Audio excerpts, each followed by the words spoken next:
Mesdames et messieurs, bonjour. Bienvenue dans le grand format de ce dimanche 15 mai 2022. Le ventre affamé n'a point d'oreille, dit-on, mais si vous voulez connaître les raisons qui expliquent la flambée des prix des produits de grande consommation, vous allez devoir prêter une oreille attentive au gouvernement. Après avoir pris des mesures pour soulager les peines des populations, le gouvernement se sent obligé de mieux s'expliquer.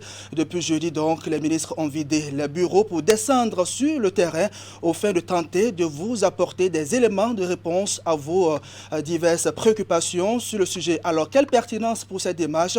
Vous suivrez les explications de Basile Alaglo. Il est le chef d'arrondissement de Ouébo, commune de Tofo. Le grand format, mesdames et messieurs, vous le savez très bien, c'est aussi le décryptage de l'actualité nationale. Exercice assuré ce dimanche par Sergino Lokosu.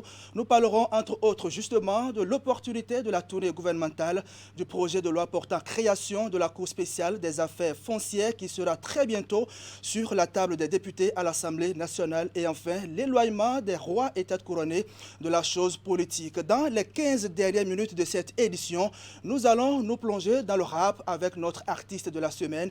Il s'agit bien entendu de Tiaf, rappeur, chanteur, auteur, compositeur et producteur béninois. Il nous dira tout sur son parcours et sa vision pour le rap au Bénin. Mesdames et messieurs, installez-vous confortablement si vous êtes prêts. Le grand format, eh bien c'est parti.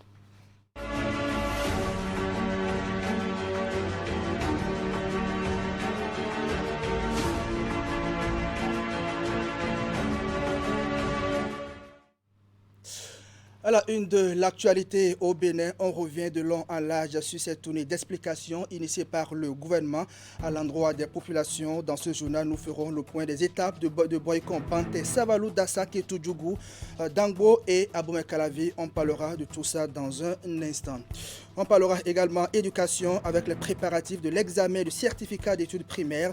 Le rendez-vous c'est pour le 7 juin prochain et les candidats à cet examen se mettent déjà en condition. Nous ferons un tour dans quelques établissements de Cotonou et Aboumé Kalavi, images et reportages à suivre avec Teddy Goudalo. À suivre également la cérémonie de remise de chèques. Un nouveau gagnant de la loterie nationale du Bénin, Jean-Marie Hollandais, a décroché 10 millions de francs CFA au terme d'un tirage effectué jeudi à Parakou. Les informations pour planter le décor du grand format avec une série de reportages sur la tournée gouvernementale que nous allons démarrer avec l'étape de Boycon dans le zoo. Le ministre des Affaires étrangères et celui des Transports et le porte-parole du gouvernement ont échangé avec les populations sur les causes de la cherté de la vie. Imet Hélène Amoussou nous fait le point ici. Dans le zoo, la délégation gouvernementale est à l'œuvre depuis l'après-midi du jeudi. L'exercice consiste à informer et sensibiliser les populations. Les échanges sont axés sur la question de la cherté de la vie ainsi que les mesures d'atténuation prises par le gouvernement. Aux manœuvres des ministres et des députés, en plus des cadres techniques en service tant au niveau central que déconcentré. L'explication qui nous a été donnée est que nous sommes finalement victimes de choses qui viennent de l'extérieur, ce qu'on appelle les causes exogènes. C'est d'abord le Covid-19, aussi et surtout maintenant la guerre entre la Russie et l'Ukraine, mais également des producteurs d'huile, sans oublier d'autres causes telles que le terrorisme qui a empêché nos frères des pays voisins, notamment du Mali, du Burkina Faso et d'ailleurs de produire. À Boycon, et à Boumé, des explications ont été données au sujet des causes et origines de la cherté de la vie. Pour mieux se faire comprendre, les émissaires de l'exécutif sur le terrain se sont exprimés dans les langues locales.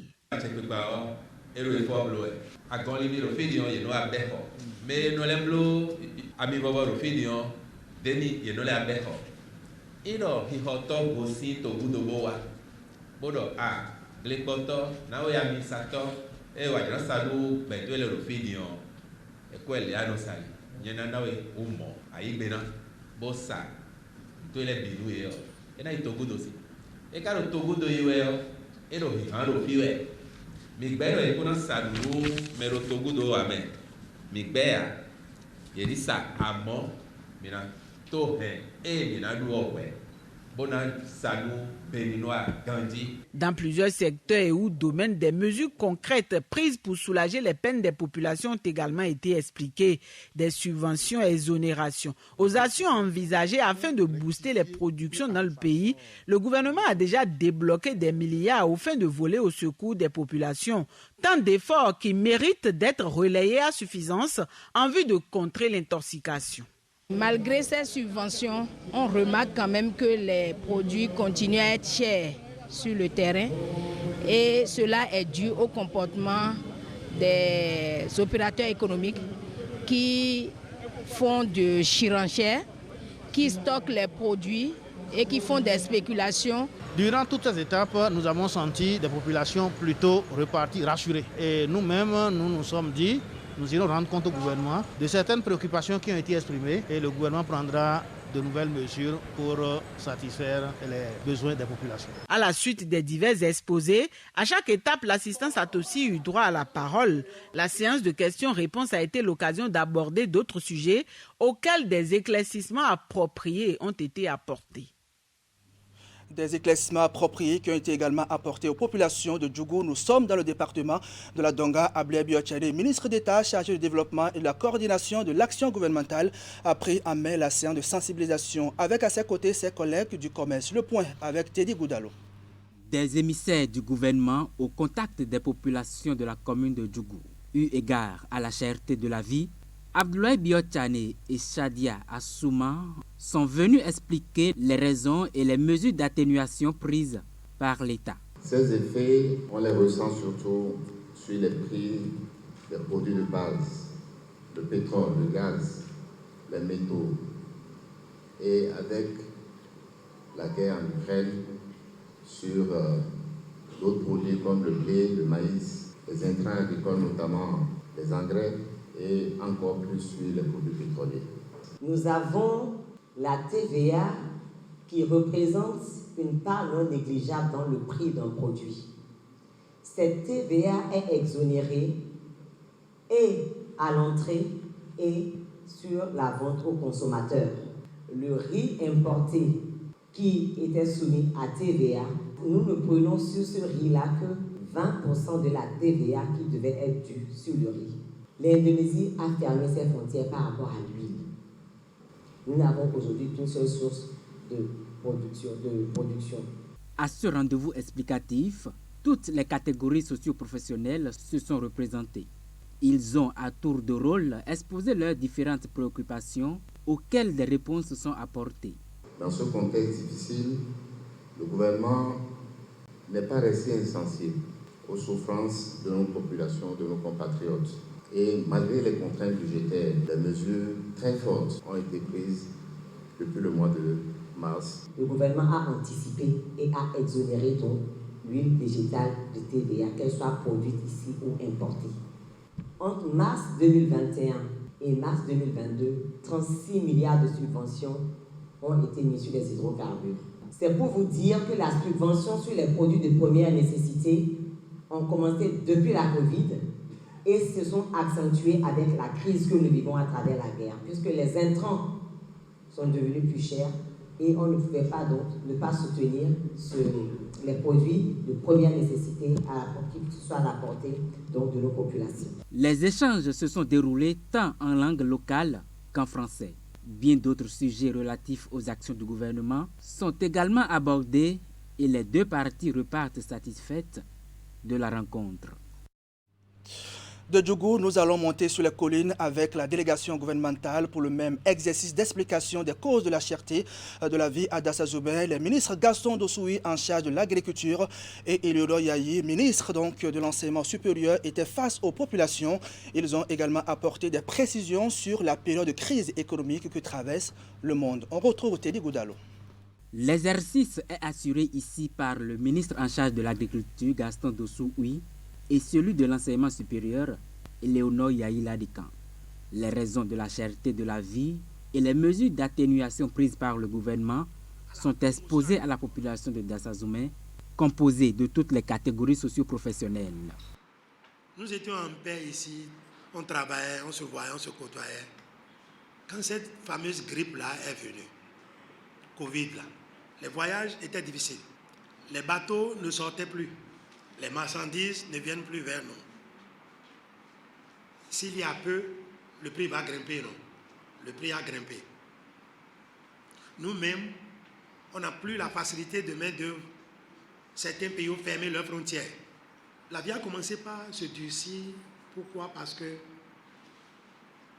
le transport devenant difficile, les frais sont devenus plus chers. Gaston Dossou-Oui, dans son rôle d'émissaire du gouvernement, est revenu sur les raisons qui justifient la cherté des intrants agricoles, le pétrole, le gaz et bien d'autres produits. Vous avez la chance, votre enfant qui est devant vous a étudié en Russie. J'ai fait 6 ans et demi là-bas. Et au plan économique, le poids de ces deux pays dans les produits stratégiques, je connais. C'est quoi? Ces pays sont fournisseurs de pétrole. Ces pays sont fournisseurs de gaz. Ces pays sont fournisseurs de blé. Ils sont en guerre. Le blé ne va pas venir.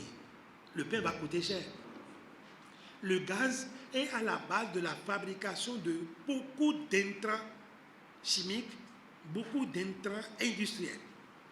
En vue d'une meilleure compréhension, les autorités locales sont chargées de faire le tour des zones reculées de Dassasoumé pour la restitution des explications données par les deux ministres. De l'autre côté, les ministres Jean-Michel Abimbola et Salman Karim étaient quant à eux aux côtés des populations des communes de Kétou et Poubé. La tâche reste la même. L'objectif visé aussi sensibiliser les populations sur les raisons qui justifient la cherté de la vie et les mesures prises par le gouvernement pour atténuer donc les effets néfastes. Le président de l'Assemblée nationale était également de la partie. Reportage. À cette séance de sensibilisation dans le département du Plateau, deux ministres du gouvernement, Salman Karimou et Jean-Michel Abimbola, ont apporté aux populations de Kétou et de Poubé des explications sur la cherté de la vie et les mesures prises par le gouvernement. Vous savez, aujourd'hui, le gasoil est introuvable. Dans les stations, il n'y en a pas. Mais pourtant, il faut du gasoil pour faire tourner les usines. Les transporteurs pour les produits alimentaires, c'est du gasoil. Même s'il arrivera que le gasoil coûte même 2000 francs le litre, encore faudrait-il en trouver. Aux côtés des deux ministres, le président de l'Assemblée nationale, Louis Vlavonou, il a également donné sa part de justification de la période de crise économique que traverse le monde entier. Le gouvernement veut bien mettre tout à la disposition de ces populations.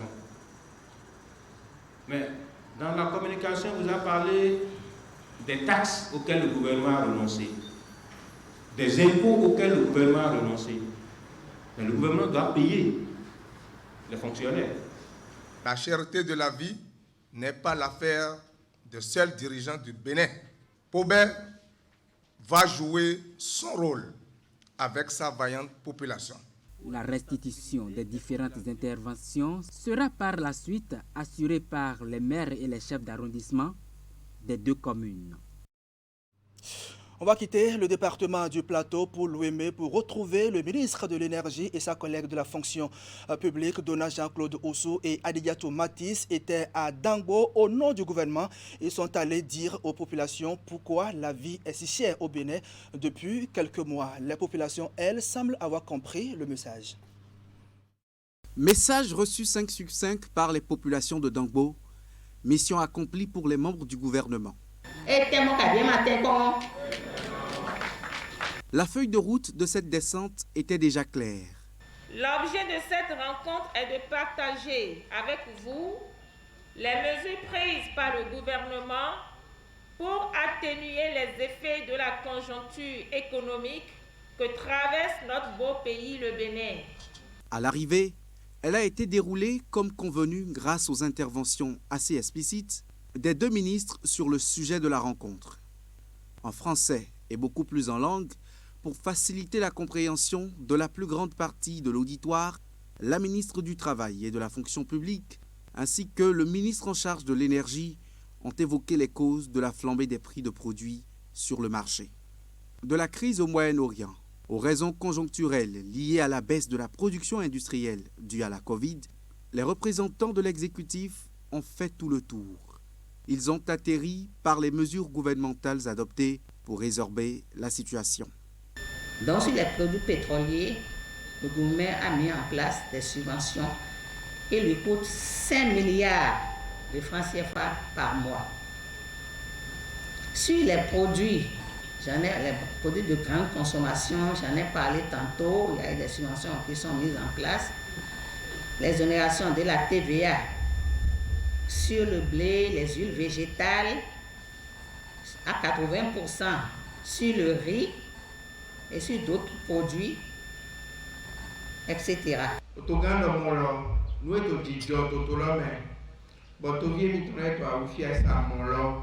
Le chef de l'État a annulé l'augmentation des taxes sur l'électricité en raison de la souffrance générée par cette situation aux populations.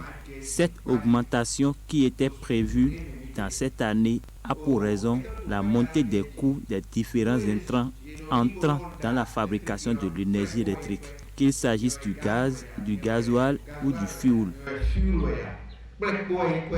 Le maire de la commune ne rate pas l'occasion de la présence du ministre de l'Énergie à Dangbo. Il profite de cette séance de discussion pour formuler une doléance chère à sa commune, relevant des prérogatives de l'autorité. L'extension du courant électrique à Yenawa, quartier dortoir de Dangbo, déjà traversé par la moyenne tension, recevant de trop-plein, le trop-plein de nos grandes villes environnantes et celles du village de Dangbo-Romain.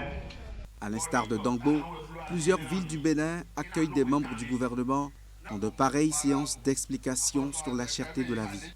La tournée a démarré depuis le 5 mai dernier. Et elle se poursuit, William Cliquant, avec une autre délégation gouvernementale. Nous sommes à présent dans le département de l'Atlantique. Ce samedi 14 mai, les populations d'Abomey-Calavi et Soava ont accueilli les envoyés de Patrice Talon. Le ministre d'État, Pascal Irénée Poupaki, a tenté d'apporter quelques éléments de réponse aux préoccupations de leur Assiongo Kanya Siongo. Élus communaux, population, tous ont pris le rendez-vous d'Abomey-Calavi pour écouter les explications de la délégation gouvernementale. À la maison du peuple de la mairie, le ministre d'État Irénée Poupaki expose les raisons de la cherté, une situation due à plusieurs causes. Nous avons eu Covid-19 et la guerre Ukraine-Russie. Ils fournissent du blé, mais aussi du pétrole et du gaz, ces deux pays-là. Donc s'il y a une guerre là-bas, c'est évident, le prix du pétrole va augmenter.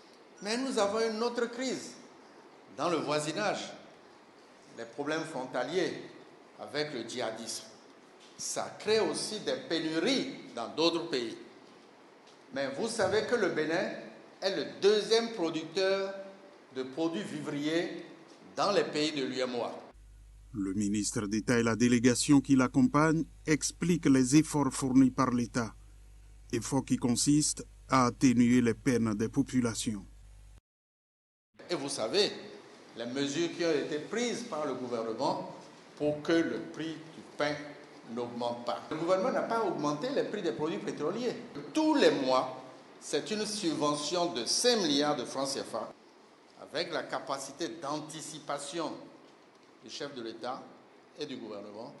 Nous avons fait ce qu'il fallait faire pour que les engrais arrivent à des coûts réduits. Pour les engrais, c'est 50 milliards. Si on ne vous le dit pas, vous ne le saurez pas et vous devez savoir que ça aurait pu être pire. Les conducteurs de taxi-bus, etc., on les a identifiés, ils ont reçu des primes d'argent sur les téléphones, les transferts. Plus du milliard investi en un an pour en tout cas les bénéficiaires qui ont emprunté entre 30 et 50 000 francs CFA pour faire une activité génératrice de revenus. On spécule pour prendre plus d'argent chez vous. Donc sur le gaz aussi, ça se passe. Maintenant, vous savez qu'il y a un numéro 113. Si ça existe et qu'on vous le vend plus cher que ce qui est indiqué, dénoncez, donnez le nom ou la localisation de la boutique et les équipes du ministre du Commerce vont faire le reste. Dans les temps que nous traversons, il est indispensable que renaisse la conscience citoyenne. Après Abomey-Calavi, la délégation gouvernementale s'est rendue dans la commune de Soava. Ici, la démarche explicative n'a pas varié. Elle consiste à faire toucher du doigt les réalités que les élus communaux et leur population ont comprises.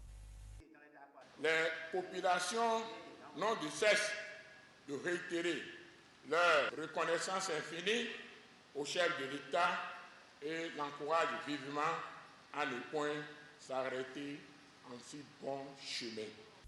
À en croire les populations des deux communes, les explications viennent lever les doutes et dissiper les craintes. Elles repartent satisfaites, de même que la délégation. Voilà, c'était le point des différentes étapes de la tournée d'explication du gouvernement au sujet de la cherté de la vie. On passe à autre chose. À présent, le 7 juin 2022, c'est la date retenue pour le démarrage de l'examen du certificat d'études primaires au Bénin. Mais en attendant, les candidats sont soumis à des séances de révision et même de tests en guise d'appréciation de leur niveau de connaissance. Dans la plupart des écoles sillonnées par Teddy Goudalo, les candidats disent être prêts pour les compositions. Reportage. Les jours sont désormais comptés pour ces candidats à l'examen du certificat d'études primaires session de juin 2022. En situation de classe, place est donnée aux séances de révision. Nous apprenons les cours et nous traitons les épreuves avec le maître, quelques épreuves de ES ou EST. Je ne joue pas, je fais bien mes exercices, j'apprends mes leçons. Je refais les devoirs, les exercices déjà faits en classe de façon individuelle. Je suis les bons conseils de mes maîtres. Je révise bien mes leçons et je fais mes exercices. D'une école à une autre, l'on s'attelle également à mettre les apprenants à niveau dans toutes les matières, notamment celles qui semblent difficiles pour la plupart des écoliers. Les mathématiques. Est-ce que c'est seulement le tableau des effectifs qu'on a dit? On a encore parlé de quoi? Oui, Clément? On va les compléter par les pourcentages. On va les compléter par les pourcentages. Il s'agit de quoi là? Il s'agit de quoi? Oui, fréquence en pourcentage. Pour le moment, on révise d'abord les leçons de mathématiques, les leçons de S, les leçons de ST, les leçons de lecture, plein de leçons. On essaie de voir le niveau des apprenants et revoir le cas de ceux-là qui ne sont pas encore à jour pour aller à l'examen. Le programme qu'on nous a donné, je crois, on a fait le maximum. On a fini pratiquement tous les champs de formation. Il ne reste plus rien, si ce n'est que les révisions, les réglages, les derniers détails. Ici, à l'école primaire Les Enfants du Berger de Dandi, notre descente coïncide avec la fin d'un examen blanc initié au profit des candidats. Tous les jours, nous faisons les devoirs de table. Là où il y a les difficultés, nous essayons de les revoir et de faire des remédiations. Et cette semaine, comme vous êtes en train de constater, nous venons de finir un examen blanc, un autre examen blanc. Et d'ici demain, les résultats vont sortir. Nous avons un calendrier bien défini qui n'est pas différent du calendrier que l'État nous a donné. Comme c'est un temps de révision, nous prenons l'emploi du temps des enfants, nous soumettons cela à des épreuves bien bâties afin qu'ils soient prêts pour le jour J. L'heure est donc à la concentration au niveau des apprenants et à l'écoute des conseils de leurs différents encadreurs. Par ailleurs, les enseignants insistent sur la contribution des parents d'élèves qui s'avèrent non négligeable. Il faut que les parents nous accompagnent. Nous accompagnent comment? En voyant si les enfants vont régulièrement à l'école, s'ils reviennent vite à la maison. Donc cette surveillance-là est capitale. Les parents ne doivent pas mettre de stress au niveau des enfants. Laisser les enfants aller vite au lit et se réveiller pour réviser. Vite les déparasiter et leur donner les médicaments nécessaires pour que le dernier jour, qu'ils ne tombent pas malades. En attendant, le 7 juin prochain, date du démarrage des épreuves écrites du certificat d'études primaires, candidats, encadreurs et parents d'élèves sont conviés à jouer convenablement leur partition pour espérer de bons résultats. Je l'ai annoncé en titre, la Loterie nationale du Bénin a enregistré un nouveau gagnant, Jean-Marie Oladé, 58 ans, a décroché 10 millions de francs CFA au terme d'un tirage effectué jeudi à la place Tabira, c'est à Parakou. Les précisions sont avec Jacques Débé. Au nom du directeur général de la Loterie nationale du Bénin, M. Gaston Zossou, j'ai l'insigne honneur de vous remettre ce chèque avec une somme de 10 millions de francs CFA, monsieur Hollandais. Il fait désormais partie du cercle des millionnaires en francs CFA. Jean-Marie Hollandais, transitaire de métier résident à Malanville dans le département de la Liborie, vient de décrocher 10 millions de francs CFA à la Loterie nationale du Bénin, LNB. C'est comme une tantine que je suis venu prendre. Ça ne me dit rien, ça. Je suis content. Oui. Je suis fier de vous et de tout le monde. Très satisfait donc, mais pour en arriver là, Jean-Marie Hollandais a joué aux clés millionnaires. Après avoir acheté un lot de 90 tickets de 300 francs CFA chacun, il a retrouvé 3 clés sur l'un d'eux, lui donnant ainsi droit au tirage. Il a gratté, il a trouvé 3 clés sur le ticket. Alors ça, en trouvant 3 clés, ça lui donne droit à un tirage. Le tirage qu'on vient de faire permet à ce gagnant de gagner jusqu'à 25 millions de francs. Il y a 3 étapes. La première étape lui permet de gagner 9 millions de francs à peu près, plus de 9 millions de francs. La seconde étape, près de 15 millions. La troisième étape, près de 25 millions de francs. Voilà, aujourd'hui, c'est ça qu'il a fait. Il a trouvé à la première étape une clé. La seconde étape, là, il a tiré le lot de 10 millions de francs. À l'arrivée, tout s'est déroulé dans la transparence absolue. L'heureux du jour a reçu devant le public son chèque de 10 millions de francs CFA des mains du directeur régional de la LNB et devant un huissier de justice. Je confirme qu'à la deuxième phase du jeu, M. Jean-Marie Hollandais a tiré le ticket de 10 millions. Donc il est gagnant de cette somme. Tout le monde ici est convaincu avec moi que ça s'est passé dans la très grande transparence. Chaque fois il venait et je le consolais toujours parce qu'il disait, est-ce qu'on gagne ces trucs-là au fond coin du Bénin là? Voici ce que là-haut ça l'a amené. Marié et père de 4 enfants, Jean-Marie Hollandais joue à la LNB depuis plus de 25 ans. Il vient ainsi d'être récompensé de ses longues années d'espoir. De quoi donner le courage aux autres joueurs car de toutes les façons, la Loterie nationale du Bénin, ce sont des lots gagnants et des bénéfices à toute la nation.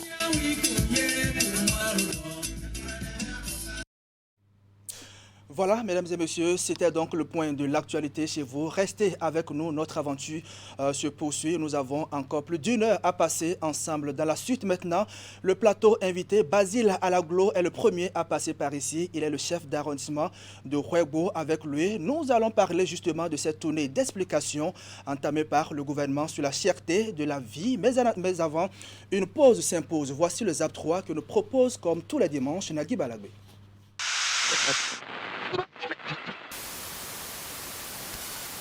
Le gouvernement consentit déjà suffisamment d'efforts pour atténuer les effets de la crise à travers les subventions et des mesures d'accompagnement. C'est la Covid-19. Les États ont été obligés d'imposer des mesures barrières. Voilà la première cause d'augmentation des prix. La seconde cause, c'est cette guerre qui s'est éclatée entre la Russie et l'Ukraine. Mais retraite, le 35 ans. Oui, bonjour, je me nomme Lucrèce Viossi. C'est dommage pour notre pays, mais c'est comme ça, parce que le Béninois est têtu. Le gouvernement consentit déjà suffisamment d'efforts. Dans les temps que nous traversons, il est indispensable que renaisse la conscience citoyenne. Comment les produits en général, ça se passe maintenant, l'effort que le gouvernement a fait au niveau de ces produits, jusqu'à nos agriculteurs, coton et vivriers, tout, on est content. Les autorités communales et locales dirigent les populations affamées. Les populations n'ont de cesse de réitérer leur reconnaissance infinie. Ni pour, ni contre, ni contre, ni pour. Le gouvernement consentit déjà suffisamment d'efforts. Sur le riz, par exemple, la TVA a été diminuée de 80%. L'huile a été exonérée de TVA. Le blé aussi a été exonéré de TVA. Le gouvernement accepte de perdre la TVA pour que le pain n'augmente pas de prix. Et le gouvernement a négocié avec les boulangers pour que le pain de 160 grammes reste à 125 francs la baguette et le pain de 200 grammes à 150 francs la baguette. Le gouvernement subventionne les produits pétroliers à concurrence de 5 milliards par mois.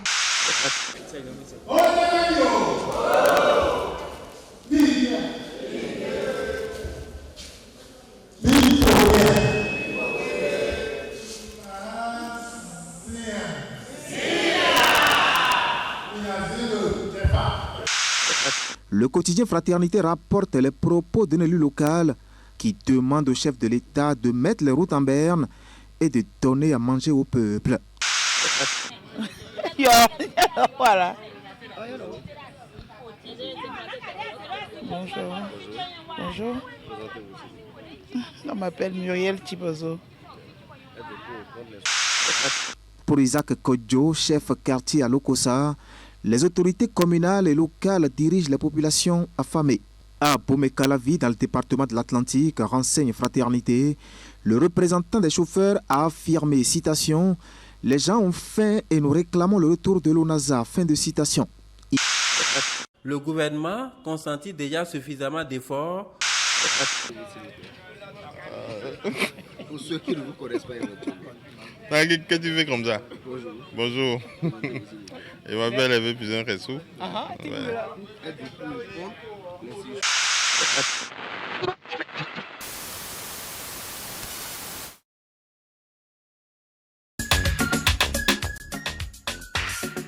Pour votre plaisir et celui de vos enfants, la découverte des trésors royaux et de l'art contemporain du Bénin se poursuit avec l'atelier de pratique artistique. Public et gratuit pour vos enfants de 4 à 12 ans, c'est tous les samedis et dimanches à l'espace animation de l'Expo Art du Bénin de 10h à midi et de 14h à 16h à intervalle d'1 heure par atelier. Inscription à l'accueil ou au www.expoartbénin.bj/atelier-pédagogique. Renseignements au 00229 56 98 10 82.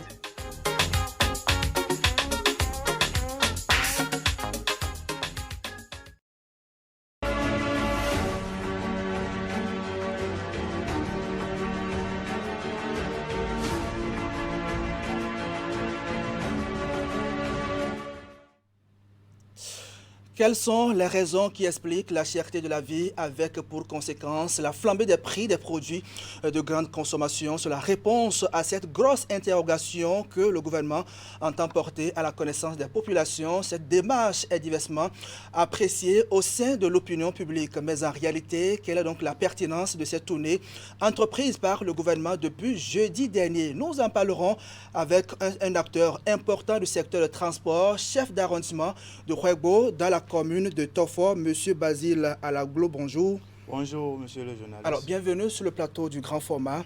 Merci. Alors, une tournée initiée par le gouvernement pour expliquer les raisons de la cherté de la vie. Quelle pertinence pour cette démarche? Merci. Bonsoir, chers téléspectateurs. Merci pour l'invitation. Je voudrais rassurer que tout ce que nous allons aborder, tous les sujets que nous allons aborder ici sont pour éclairer la population. Tout à fait. Et cette démarche, la démarche du gouvernement, c'est pour contrer la désinformation qui sont sur le terrain. C'est pour expliquer, pour mettre au parfum des efforts fournis par le gouvernement.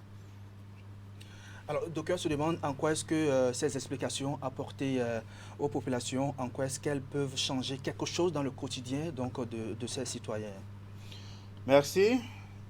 Je vous dis, cette mission, ce n'est pas seulement pour expliquer. L'explication, oui, mais c'est pour recueillir les difficultés, entendre de la population même leurs besoins, ce qu'ils veulent, de comment ils veulent que les choses se passent désormais dans le pays. et afin de rendre compte au chef de l'État. Ils sont donc en mission pour mieux faire. Alors pour vous, quel est le message le plus important à transmettre aux populations à ces occasions de rencontres? Je voudrais demander aux Béninois, de ne plus se comparer aux Togolais, aux Nigériens, aux Ghanéens, aux autres. Les réalités sociopolitiques, environnementales, politiques et même en termes de ressources minières ne sont pas les mêmes. Nous n'avons pas les mêmes réalités. L'effort que le président Patrice Talon est en train de fournir pour que la situation soit apaisée à l'heure là est tellement énorme que c'est pourquoi la mission du gouvernement, c'est de venir vous expliquer de ce qu'ils ont déjà eu à faire. Quels sont les efforts déjà fournis, combien déjà investis. C'est la mission. Et l'autre chose, il faut comprendre que le Bénin a traversé la crise Covid avec félicitations de la sous-région. À cela s'est ajouté le terrorisme qui a commencé par envenimer les choses. Ensuite est venue encore la guerre en Ukraine. Le Bénin ne produit pas du blé. Nous n'avons pas des sous de raffinerie, nous ne produisons pas du pétrole ni du gaz. Et je vous informe, le gasoil que le Bénin utilise est différent de ce que vous allez trouver au Togo. Le Bénin utilise du gasoil blanc qui, avec ses caractéristiques, entretient beaucoup plus les moteurs. Prenez ce que vous utilisez dans les pays frontaliers, vous allez trouver que du gasoil noir. Il a préféré ça pour la qualité, ça a un coût. Aujourd'hui, prenez les tickets que vous prenez dans les stations. Vous n'allez pas trouver de la TVA. La TVA est exonérée totalement.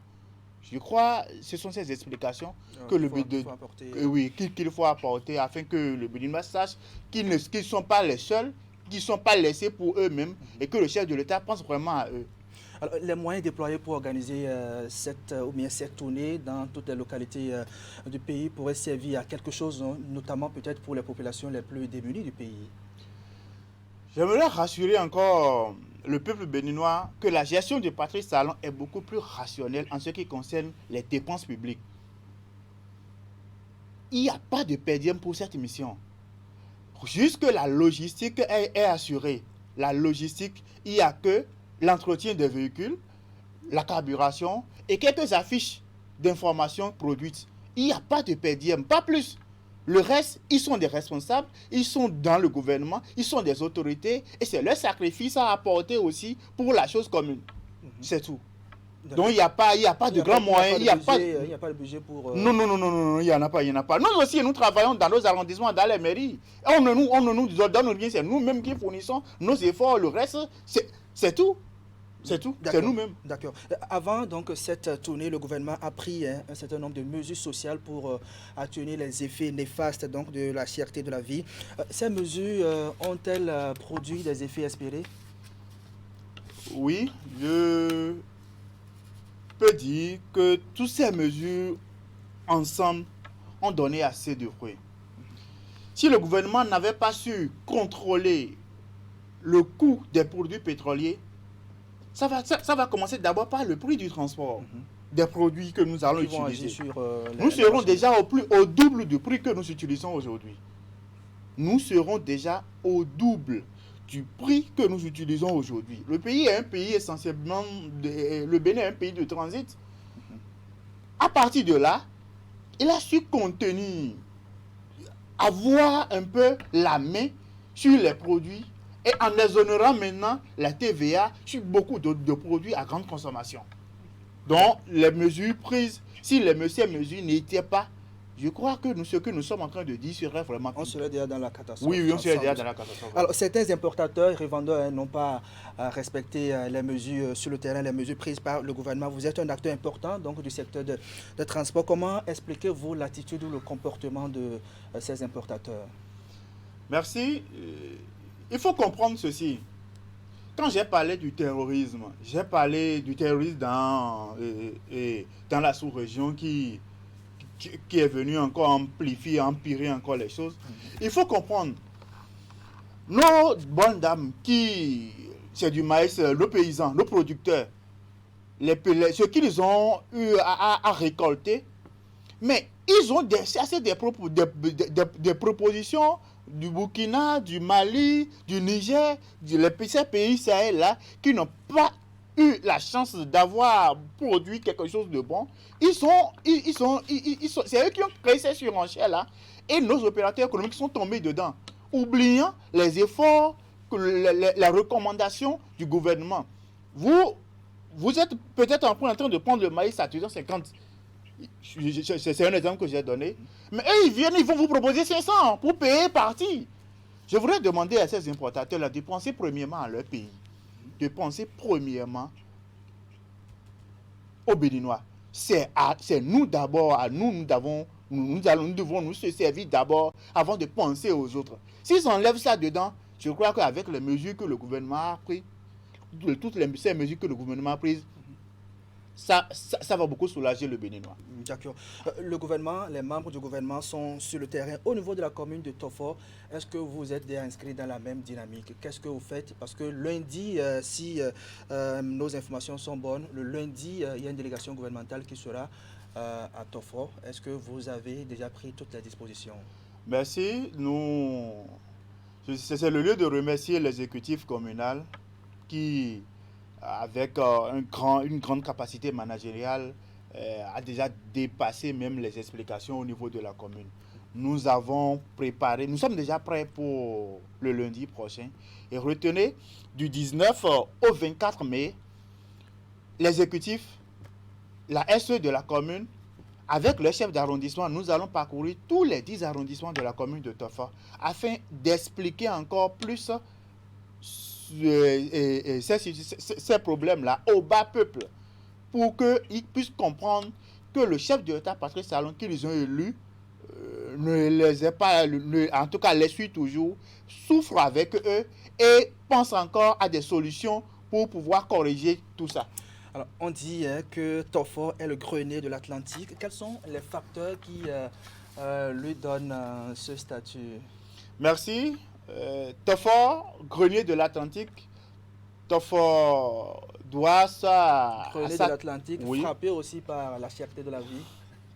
Non, c'est beaucoup plus moins à Tofor. Quand vous venez au marché de Ouegbo, le plus grand marché de l'Atlantique d'abord, les produits sont beaucoup plus abordables parce que la production, c'est avec nous.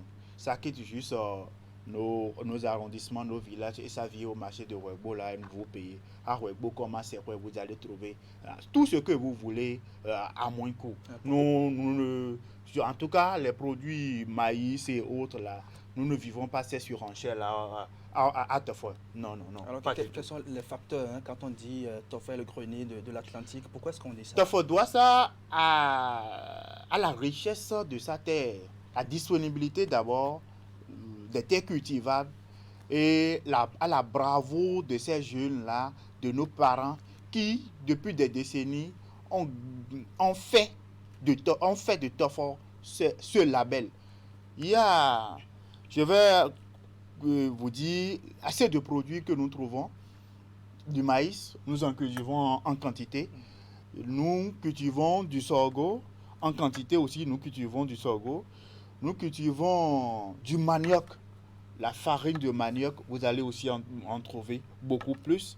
Et notre label, le plus grand encore que nous avons, c'est la banane. Je ne veux pas oublier l'ananas, parce que nous n'avons pas beaucoup, nous ne sommes pas penchés sur l'ananas. C'est pourquoi d'autres communes frontalières ont pris l'ananas, sinon la plus grande quantité se cultive à Tofor. Et la banane, c'est notre label. 24 sur 24, vous passez à Ouegbo, c'est quoi? Vous allez trouver de la banane. D'accord. Donc, Ouegbo, c'est la destination. Au niveau de la mairie, quels sont les projets que vous mettez en place au profit de la jeunesse pour permettre à Tofor ou à Ouegbo de continuer toujours à alimenter le département de l'Atlantique? C'est le lieu de remercier la responsable de l'ATDA de la commune, qui représente le ministère de l'Agriculture. Ils suivent beaucoup nos producteurs. Et la mairie est là pour les projets des ministères les jeunes qui ont souscrit au projet des ministères pour avoir leurs accompagnements dans les différentes cultures comme le maïs, le manioc et autres, nous les subventionnons. En tout cas, nous les suivons et nous faisons tout pour qu'ils gagnent ces projets, les accompagnements et nous les suivons sur le terrain. Donc c'est c'est à la TDA de la commune que nous devons beaucoup ça. La mairie est là pour piloter les choses avec eux. Le représentant du ministère de l'Agriculture de la commune, c'est la TDA. D'accord. On va finir avec votre message à l'endroit des populations de Tofor. Lundi, la délégation gouvernementale sera présente donc sur votre territoire pour la séance d'explication. Oui, je voudrais demander à la population de la commune de Tofor de venir massivement. D'abord, ils sont déjà prêts. Beaucoup demandent, est-ce que je ne vais même pas y aller à dormir le dimanche pour venir voir mes autorités afin d'avoir plus d'informations. Ils viendront le lundi à 9h pour recevoir un de plus de nos autorités, du ministre Baki et autres. Et je les invite beaucoup plus à la patience et de comprendre que le chef de l'État est un homme de cœur.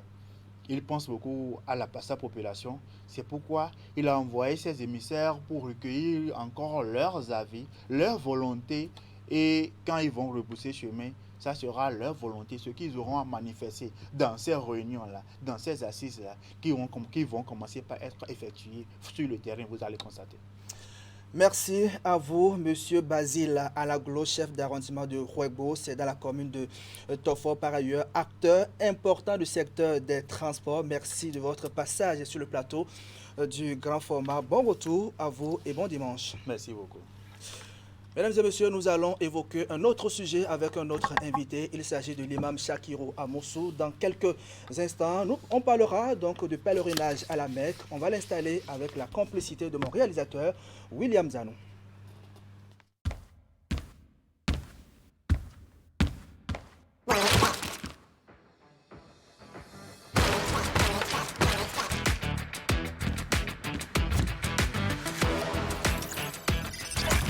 Placé en Paris, rendez-vous sur le site ou téléchargez l'application OneXBet, société de bookmakers.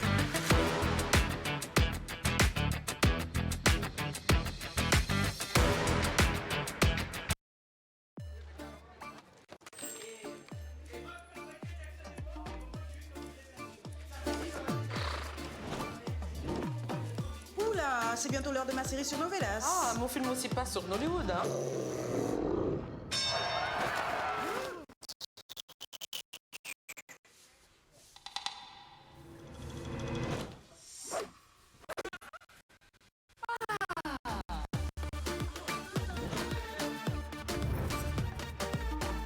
Avec la nouvelle application Canal+, retrouvez plus de 25 000 programmes en replay, profitez de 200 chaînes en direct et contrôlez votre consommation de data. Téléchargez-la dès maintenant, c'est inclus dans votre abonnement.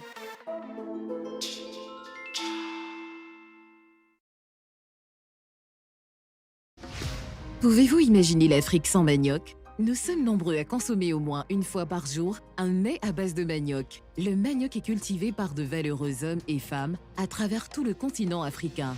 Il est l'élément de base de nombreux produits manufacturés dont la commercialisation permet à des milliers de familles de se nourrir, de scolariser leurs enfants ou de se soigner. Toutefois, notre culture préférée est aujourd'hui menacée. En effet, il existe des maladies qui affectent le manioc. Certaines sont présentes dans nos pays et d'autres susceptibles de se propager et de ravager nos champs si nous restons inactifs. Nous avons tous été surpris par l'épidémie d'Ebola et la pandémie de Covid-19 pour lesquelles nous n'étions pas préparés. Aujourd'hui, face à la menace grandissante des maladies sur la culture du manioc, nous devons tirer les leçons du passé, tous ensemble, avec le Centre régional d'excellence WAVE pour sauver le manioc. Retrouvez-nous sur www.wave-center.org, sur Facebook et Twitter @wave-RCE.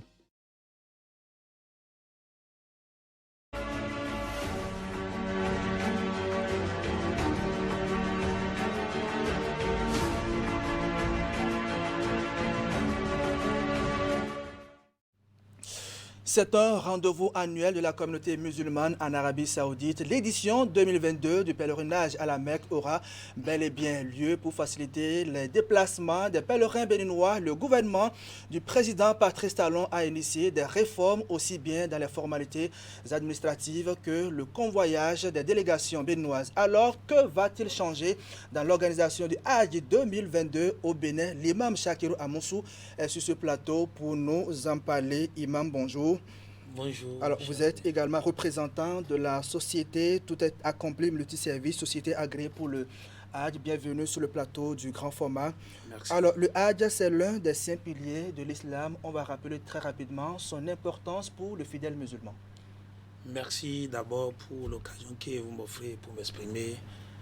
Et comme vous l'avez déjà dit, c'est un rendez-vous annuel. Et le Hajj constitue l'un des piliers importants de l'islam. Vous n'êtes pas sans savoir que l'islam est bâti sur 5 piliers, y compris le Hajj. Et ceci, c'est une recommandation d'Allah subhanahu wa ta'ala qui invite les fidèles musulmans à effectuer le musulman chaque année dans les derniers mois du calendrier lunaire, précisément le 10e jour de ce mois qui constitue le grand rassemblement de Arafat, d'effectuer ces voyages-là, les Hajj. Et c'est à travers ces versets qui nous invitent, qui constituent une obligation pour nous, pour tous ceux qui en ont les moyens. Où Allah tabaraka wa ta'ala nous dit Walillahi ala nas hijjul bayti man istata'a ilayhi sabil wa man kafara fa inna allaha ganiyyun anil alamin. Où Allah dit que Hajj, Allah a prescrit Dieu le Hajj aux hommes, aux musulmans, et man istata'a ilayhi sabil, pour quiconque détient en a les capacités. Mais celui qui détient les capacités renonce d'effectuer le Hajj, c'est-à-dire il a désobéi à Allah subhanahu wa ta'ala. Et celui qui désobéit à Allah subhanahu wa ta'ala, nous savons tout ce qu'il attend. Donc Allah va s'en charger de son sort. Alors, sans oublier que Hajj aussi révèle aussi beaucoup d'importance de mérite. Celui qui effectue le Hajj, par exemple, et en observant les prescriptions d'Allah subhanahu wa ta'ala et les recommandations du prophète Mohammed, il va sortir, il va revenir, il va redevenir un nouveau-né. D'accord.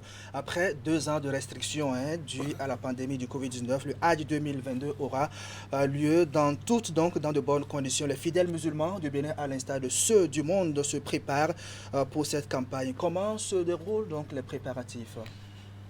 Donc les préparatifs de Hajj, nous pouvons l'évoquer sur plusieurs dimensions, sur le plan mental, financier, physique, spirituel, ou en toute chose, ou en tout acte d'adoration, Allah nous demande toujours de se préparer, de prendre des provisions.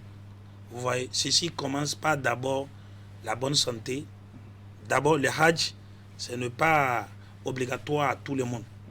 Il faut que la personne soit pubère d'abord, responsable de tous ses actes, qui a une capacité financière et qui se prépare spirituellement, physiquement.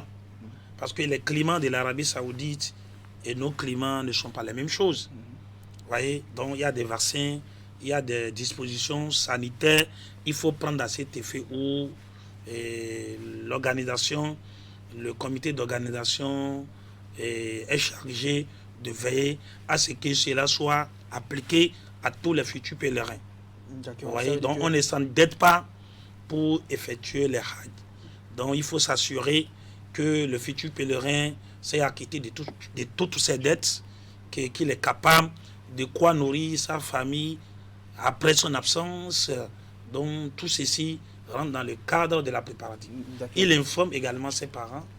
Et s'il a un fonctionnaire qui demande quand même l'autorisation à ses hiérarchies et dans sa fonction, voilà, et tout ceci rentre dans le cas. Et la meilleure des préparations, c'est la piété d'Allah subhanahu wa ta'ala. On n'effectue pas le Hajj pour qu'on dise de toi que celui-là, il a le Hajj C'est parce que mon tel voisin a effectué, on l'appelle à la Hajj. Moi, je veux qu'on m'appelle à la Hajj. Non. On effectue le Hajj pour pas acte d'adoration à Allah subhanahu wa ta'ala. À chaque édition, je le disais, il y a un instant, le gouvernement essaie d'apporter sa contribution pour améliorer les conditions de convoyage. Cette année, quelles sont les réformes opérées dans ce sens? C'est le moment pour nous d'abord de saluer les efforts depuis l'avènement du pouvoir de son excellent Patrice Talon, où notre pays est soumis à de grandes et à de profondes mutations en termes de réformes dans tous les secteurs.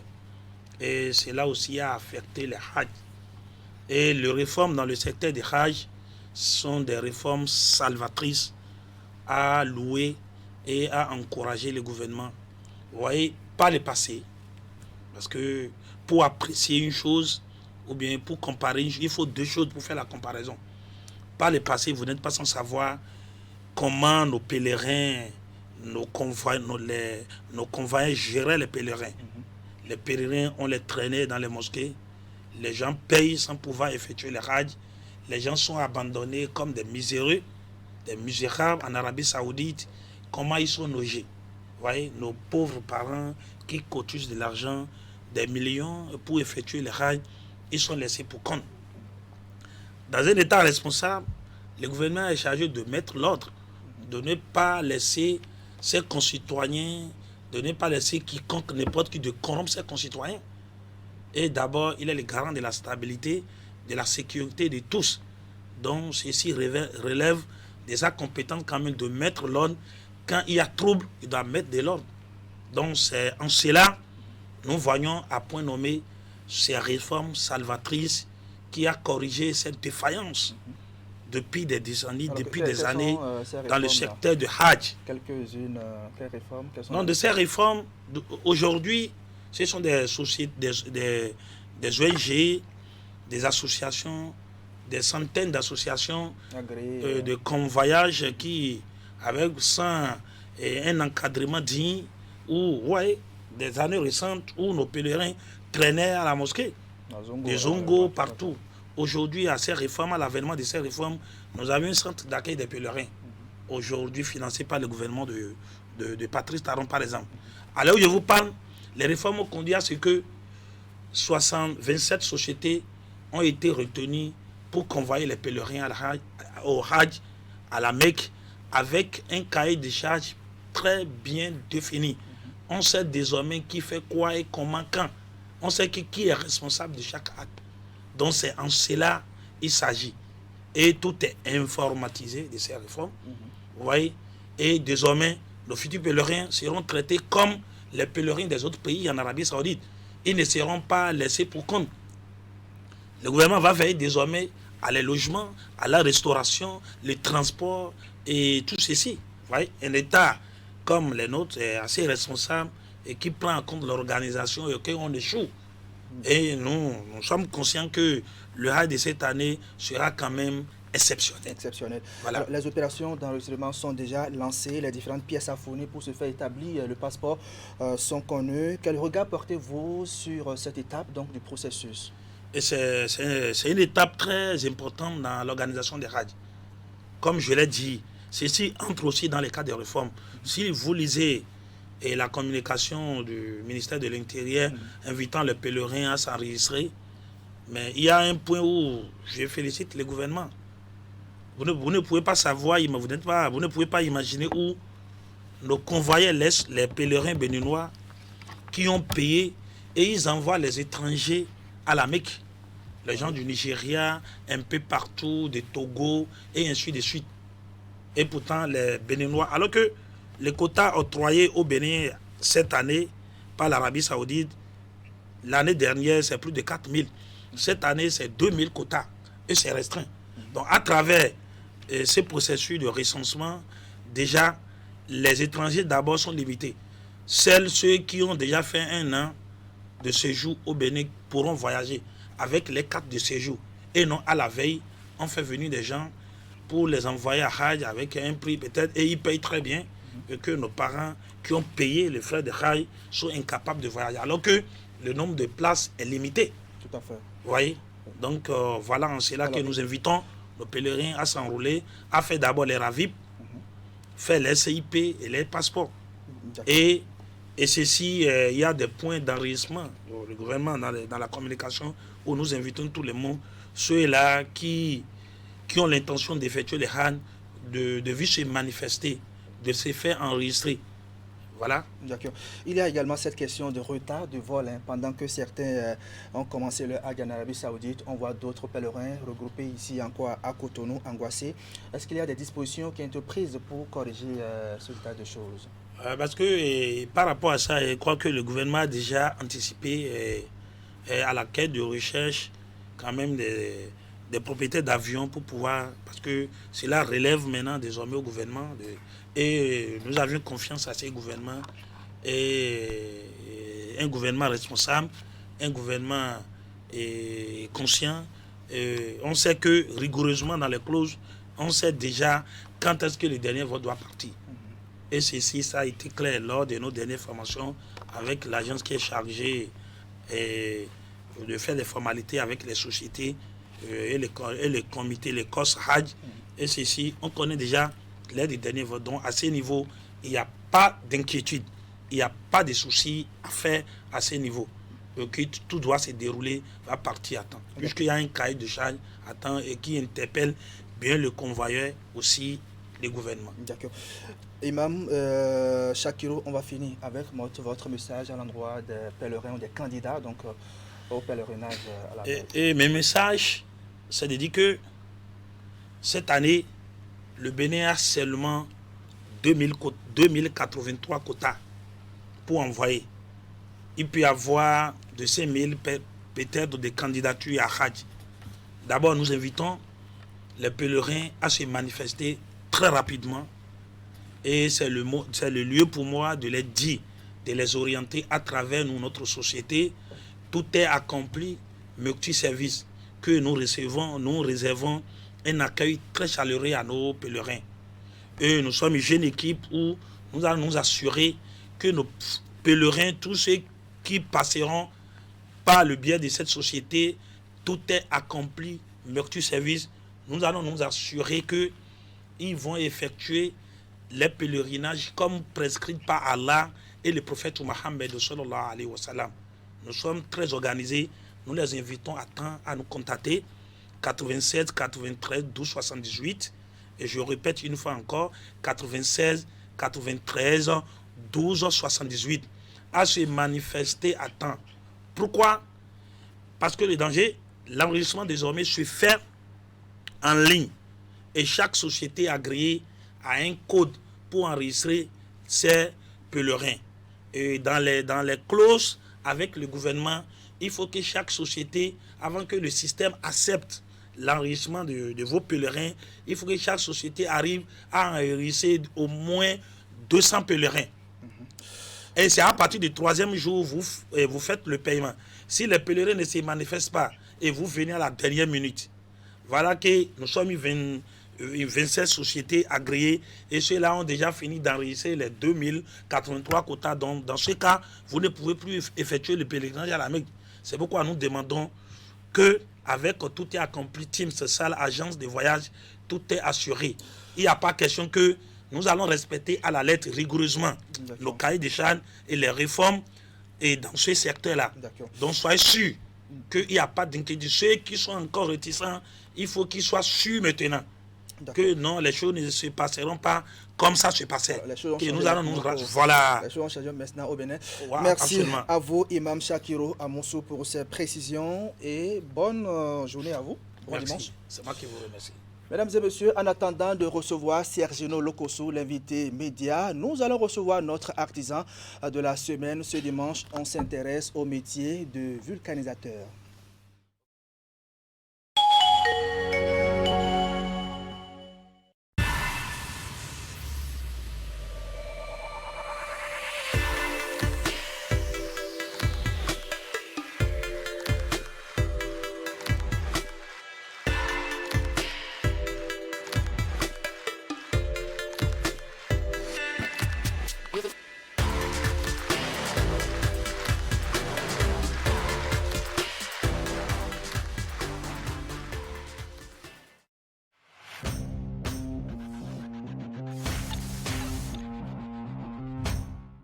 Chers clients, partenaires et abonnés du groupe de presse Fraternité, pour toute commande et information relative à nos produits et prestations à Fraternité FM, Fraternité, Canal 3 Télévision, appelez les numéros suivants aux heures et aux jours ouvrés.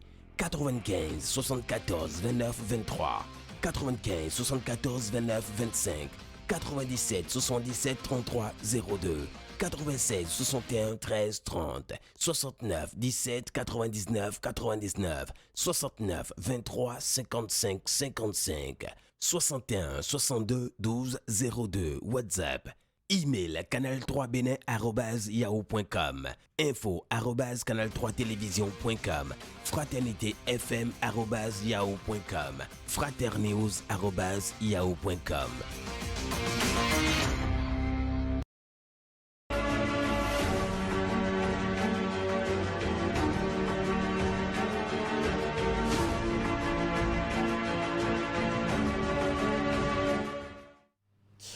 Notre artisan de la semaine nous vient d'Akwakwa où il a ouvert son atelier depuis quelques années et exerce son métier qui le permet de subvenir à ses besoins. N'oubliez surtout pas notre dernier rendez-vous avec l'un de vos artistes préférés, Tiaf, qui sera sur ce plateau juste après le décryptage de l'actualité nationale avec Sergino Lokoso. Restez avec nous.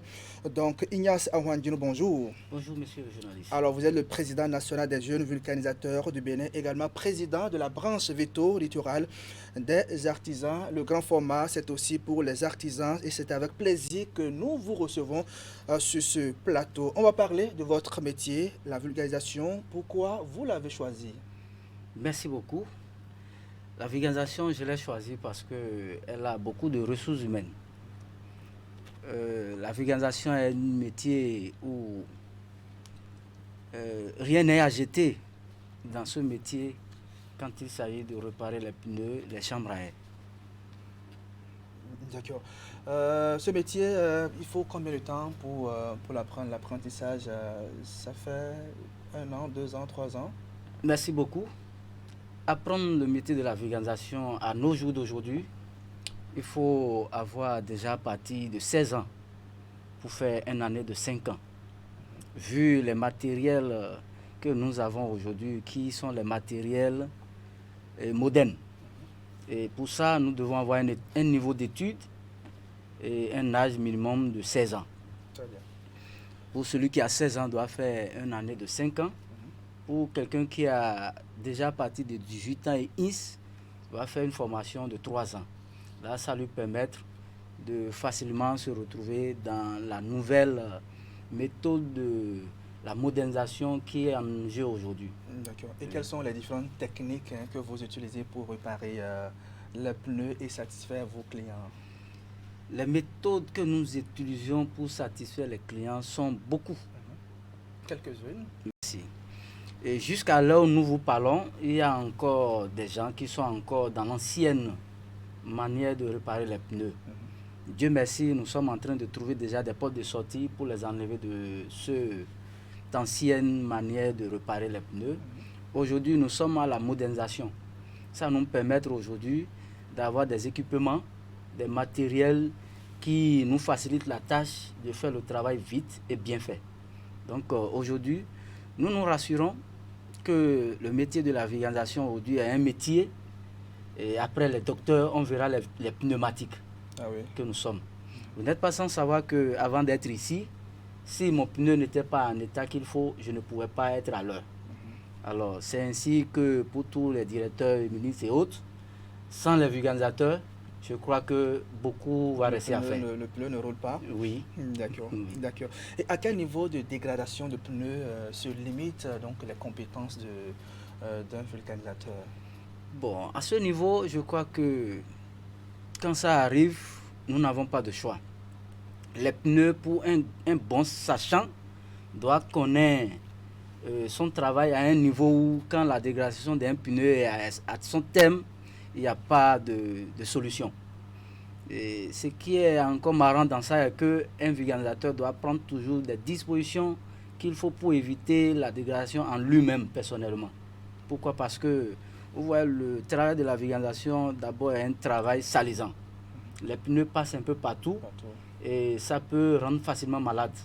Et pour cela, il faut éviter de travailler avec la main, il faut avoir des gants. Il faut essayer aussi de rester vigilant parce que c'est un métier à risque. À toute fois, les pneus s'explosent, à toute fois, nos machines peuvent créer un dégât et quand on n'est pas vigilant, on n'arrive pas à s'en sortir. D'accord. Alors, si la régie est avec nous, nous allons suivre quelques images pendant que nous poursuivons notre entretien. Quand on prend par exemple les véhicules, les pneus utilisés sont de diverses qualités et de diverses marques. Quelles sont les caractéristiques donc, des différents pneus que vous utilisez? Les caractéristiques des pneus que nous utilisons sont énormes. Pour ne pas faire publicité aux partenaires, je dirais que tous les pneus sont bons. Tous les pneus sont bons au point où nous, les vulgarisateurs, nous avons 2-3 méthodes de connaître un pneu de qualité. Un, il y a des pneus de fer qui, en son temps, ne durent pas. Et la deuxième qualité, c'est des pneus de fil. Ces pneus de fil, quel que soit leur usage, fait beaucoup de temps. La troisième qualité du pneu est des pneus qui sont déjà beaucoup cessés d'huile. Quand il n'y a pas d'huile dans les pneus, difficilement ces pneus-là pourront faire leur durée d'année sur les motos ou sur les voitures. Alors, c'est un constat qui n'est peut-être pas général, mais le métier donc, qui emploie beaucoup plus de mineurs parfois, les gens disent que c'est le métier de vulgarisateur. Comment expliquez-vous cela? Oui, la vulgarisation... On voit souvent des enfants donc, loin de leurs parents qui passent même la nuit dans les ateliers. Pourquoi est-ce que la situation est comme ça? Je crois que à cela, nous sommes en train de sensibiliser, mais d'ici là, nous allons passer à la répression. Au passage, je salue le commissaire de la brigade des mineurs. Elle nous aide beaucoup à faire quelque chose à ce point. Beaucoup de nos frères, collègues vulgarisateurs font sourd d'oreille. Où ils se disent que c'est des enfants de frères, c'est des enfants de tantes. Ils vont leur donner un coup de main. Or, aujourd'hui, dans notre pays, la loi interdit. Les enfants qui n'ont pas déjà l'âge 16 ans pour apprendre un métier, normalement, ne devaient pas se retrouver dans un atelier de la vulgarisation. Mais malheureusement, nous avons quelques de nos frères qui s'entêtent. Et pour cela, je crois qu'on n'a pas baissé les bras, on continue de travailler pour que ça cesse. Parce que nous-mêmes, en humain, on voit que ce n'est pas bien. Et par exemple, les apprentis qui se retrouvent dans des ateliers que les patrons laissent et ils font de désordre la nuit avec des clients ou bien ils sont un peu dans la rue, un peu partout. Je vois que nous sommes en train de veiller aussi à ça pour que cette fléau-là soit cessée. D'accord. Alors, est-ce que vous organisez des séances de formation au profit des membres parce que vous êtes dans une association? Est-ce que vous avez des séances de recyclage? Oui, tout le Bénin sait, M. Arwandinou Nyans, tout le Bénin connaît M. Arwandinou Nyans. Ah oui. Nous avons formé presque 8 départements dans les 12. Les patrons surtout. Les patrons qui sont déjà libérés, qui ont leur atelier, nous leur renforçons en leur capacité de travail de la vulgarisation. Nous avons des centres de formation. Et je passe par là pour dire un grand merci à nos bailleurs de fonds qui ne cessent pas à venir à notre secours. Que ce qui se donne aujourd'hui en visage de la vulgarisation au Bénin, ça montre qu'il y a un grand changement. Donc les patrons vulgarisateurs, beaucoup aujourd'hui, ont beaucoup la main sur la nouvelle technologie de la vulgarisation aujourd'hui dans le monde. D'accord. Vos ateliers sont souvent ciblés en période de tension dans le pays. Les pneus que vous exposez donc devant vos ateliers sont utilisés souvent pour mettre donc feu dans la ville. Comment vous vivez ces moments de stress? Bon, dans un premier temps, je crois que nous-mêmes, dans les 12 départements et les 77 communes, un travail se fait. Depuis un bon moment, et tous les présidents des vulgarisateurs de chaque arrondissement, commune, département, sont informés de ce fléau où les vulgarisateurs ne doivent plus mettre les pneus usés, gâtés devant leurs ateliers. Ça doit être normalement jeté. Et je passe par là pour saluer le directeur de la police judiciaire et le directeur de la police nationale pour le travail qu'ils nous ont aidé à faire. Et on a trouvé dans ces derniers temps-ci qu'avec les militaires, les gendarmes, les policiers, on vient ramasser les pneus usés dans les ateliers des vulgarisateurs. Oui, c'est parce que d'autres ont commencé par faire des sous-oreilles que nous avons demandé ce secours. Et je passe au passage pour leur dire un grand merci. Aujourd'hui, dans la ville, on a remarqué que ça a diminué. Donc pendant les temps des problèmes, des soucis dans notre pays, que c'est des pneus prennent pour mettre du feu, je ne dirais pas que seulement que ça vient des vulgarisateurs. Oui, il y a par exemple vous-même, une fois vous changez vos pneus, et vous emportez à la maison où le vulgarisateur aujourd'hui, quand on change de pneu au client, on lui demande d'apporter. Pourquoi? Parce que nous n'avons plus, nous n'avons plus là où les garder. Donc, étant déjà un pneu devant votre portail, en cas de caisse, il y a quelqu'un d'autre peut récupérer, faire de quoi il veut. Merci beaucoup à vous, M. Ignace Arwandino, président national des jeunes vulcanisateurs du Bénin et président de la branche métaux littoral des artisans. Bonne journée à vous. Merci beaucoup. Mesdames et messieurs, nous allons changer de registre à présent. C'est le moment de revisiter les informations qui ont fait la une de l'actualité. Cette semaine, c'est dans la revue de presse hebdomadaire que nous propose, comme tous les dimanches, Narcisse Alossé. Juste après, c'est le décryptage de l'actualité nationale avec Sergino Lokoso.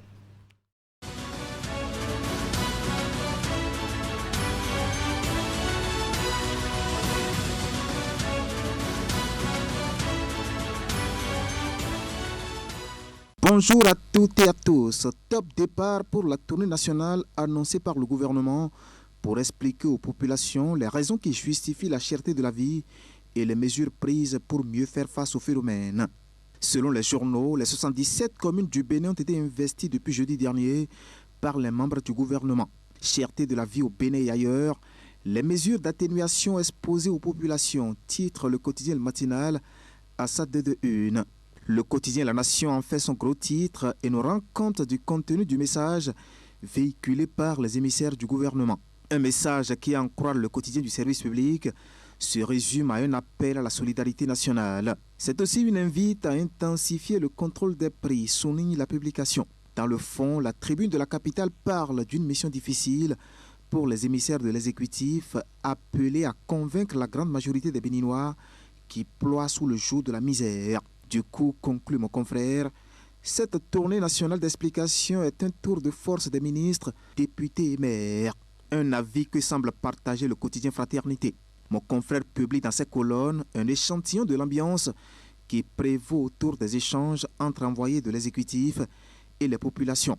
Ambiance qui se résume à de sévères réquisitoires dressés contre le gouvernement. À Lokossa, dans le département du Mono, le quotidien Fraternité rapporte les propos d'un élu local qui demande au chef de l'État de mettre les routes en berne et de donner à manger au peuple. Nous avons faim, a-t-il craché en présence de la délégation gouvernementale. Pour Isaac Kodjo, chef quartier à Lokossa, les autorités communales et locales dirigent les populations affamées. À Bomekalavi, dans le département de l'Atlantique, renseigne Fraternité, le représentant des chauffeurs a affirmé, citation, « Les gens ont faim et nous réclamons le retour de l'ONASA », fin de citation. Idem à Dassazoumen, dans le département des collines, où le mot « faim » est revenu sur toutes les lèvres ou presque, ajoute le canard de Ménantin. Tourné sur la cherté de la vie, conclut mon confrère, face aux explications du gouvernement, le réquisitoire des populations. Parallèlement à cette tournée nationale, le gouvernement annonce la création d'une cour spéciale pour statuer sur les conflits domaniaux. La décision a été prise en Conseil des ministres cette semaine, informent les journaux. Pour mettre fin à l'insécurité foncière, Patrice Talon crée bientôt une cour spéciale des affaires foncières, titrent les journaux. À en croire mes confrères, le projet de création de cette cour vient d'être transmis à l'Assemblée nationale. Dans le relevé du Conseil des ministres publié par les journaux, le gouvernement justifie cette décision par l'insistance de la problématique de l'insécurité foncière, malgré les innovations apportées au code foncier et domanial, notamment en matière de gestion du contentieux. Et commentant cette décision, le quotidien Le Matinal lui trouve qu'avec la création de cette cour spéciale des affaires foncières, Patrice Talon resserre l'étau autour de la mafia foncière. Le quotidien Fraternité lui fait un plein feu sur cet organe et nous apprend qu'il aura la même enseigne juridique que la Cour de répression des infractions économiques et du terrorisme CRIET et recevra des géomètres véreux et tout individu impliqué dans un litige domanial. Du coup, les mafieux fonciers et domaniaux ont des jours sombres devant eux, insiste le journal pour lequel la création de cette cour est une démarche qualité du gouvernement. En politique, l'actualité reste dominée par les législatives 2023. Le quotidien Matin Libre revient sur la sortie médiatique effectuée par le père Arnaud Éric Aguenounon, prêtre catholique et analyste politique, sur ces échéances électorales. L'homme dit surtout ne pas être rassuré totalement de la participation de toutes les forces politiques de l'opposition et invite Patrice Talon à travailler pour. Et ceci pour, dit-il, réconcilier les Béninois et refaire des périodes électorales des moments festifs. L'essayiste avoue ne concevoir que les électeurs en arrivent, surtout à Cotonou, à boycotter aussi largement des élections qui constituent pour lui un des baromètres de la vitalité de la démocratie béninoise. En tout cas pour ces législatives, le quotidien Fraternité voit le président Nicéphore Soglo et Bouni Yayi comme de potentiels médiateurs en retrait.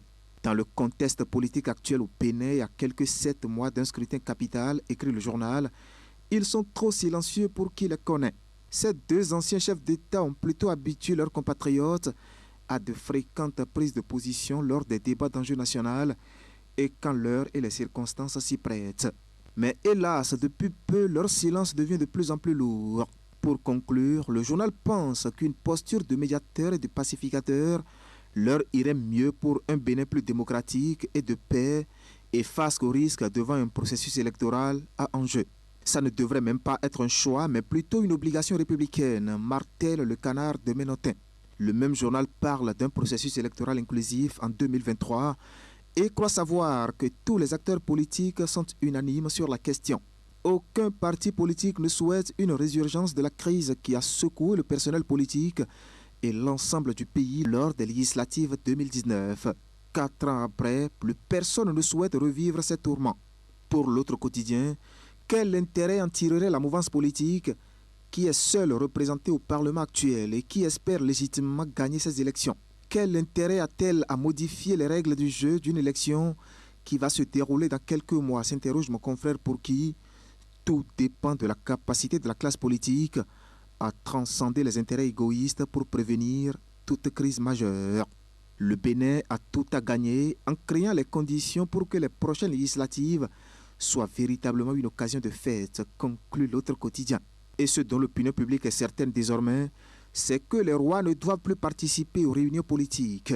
L'information est dans les colonnes du quotidien Le Matinal qui nous apprend qu'à l'occasion de la célébration de la paix et de la concorde au Bénin, le Haut Conseil des rois a invité les élites traditionnelles à ne plus participer aux réunions politiques. Et cela afin de jouer pleinement le rôle dévolu à leur personnalité.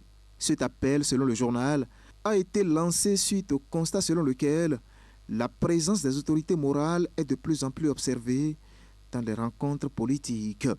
Pour mettre un terme à ce tour d'horizon de l'actualité, l'affaire Dubaï Porta-Porti qui défraie la chronique et qui affole les réseaux sociaux ces derniers temps. Pour passer au peigne fin la situation, le quotidien Fraternité s'entretient avec le professeur Bruno Montjo, sociologue spécialiste de la débrouille de la déviance et assistant enseignant-chercheur à l'université d'Abomey-Calavi. Pour lui, c'est une situation qui nous plonge dans les réalités du monde actuel, qui montre comment le monde se fait, se refait, se défait à travers un certain nombre de valeurs qui nous repositionnent autrement dans la vie, dans notre façon de fonctionner, et repositionnent même le rôle des institutions, aussi bien la famille, l'école, la rue, ainsi de suite dans nos réalités et dans la République. C'est l'essentiel à retenir cette semaine de l'actualité, vue et commentée par les journaux. Merci de m'avoir suivi et à la semaine prochaine.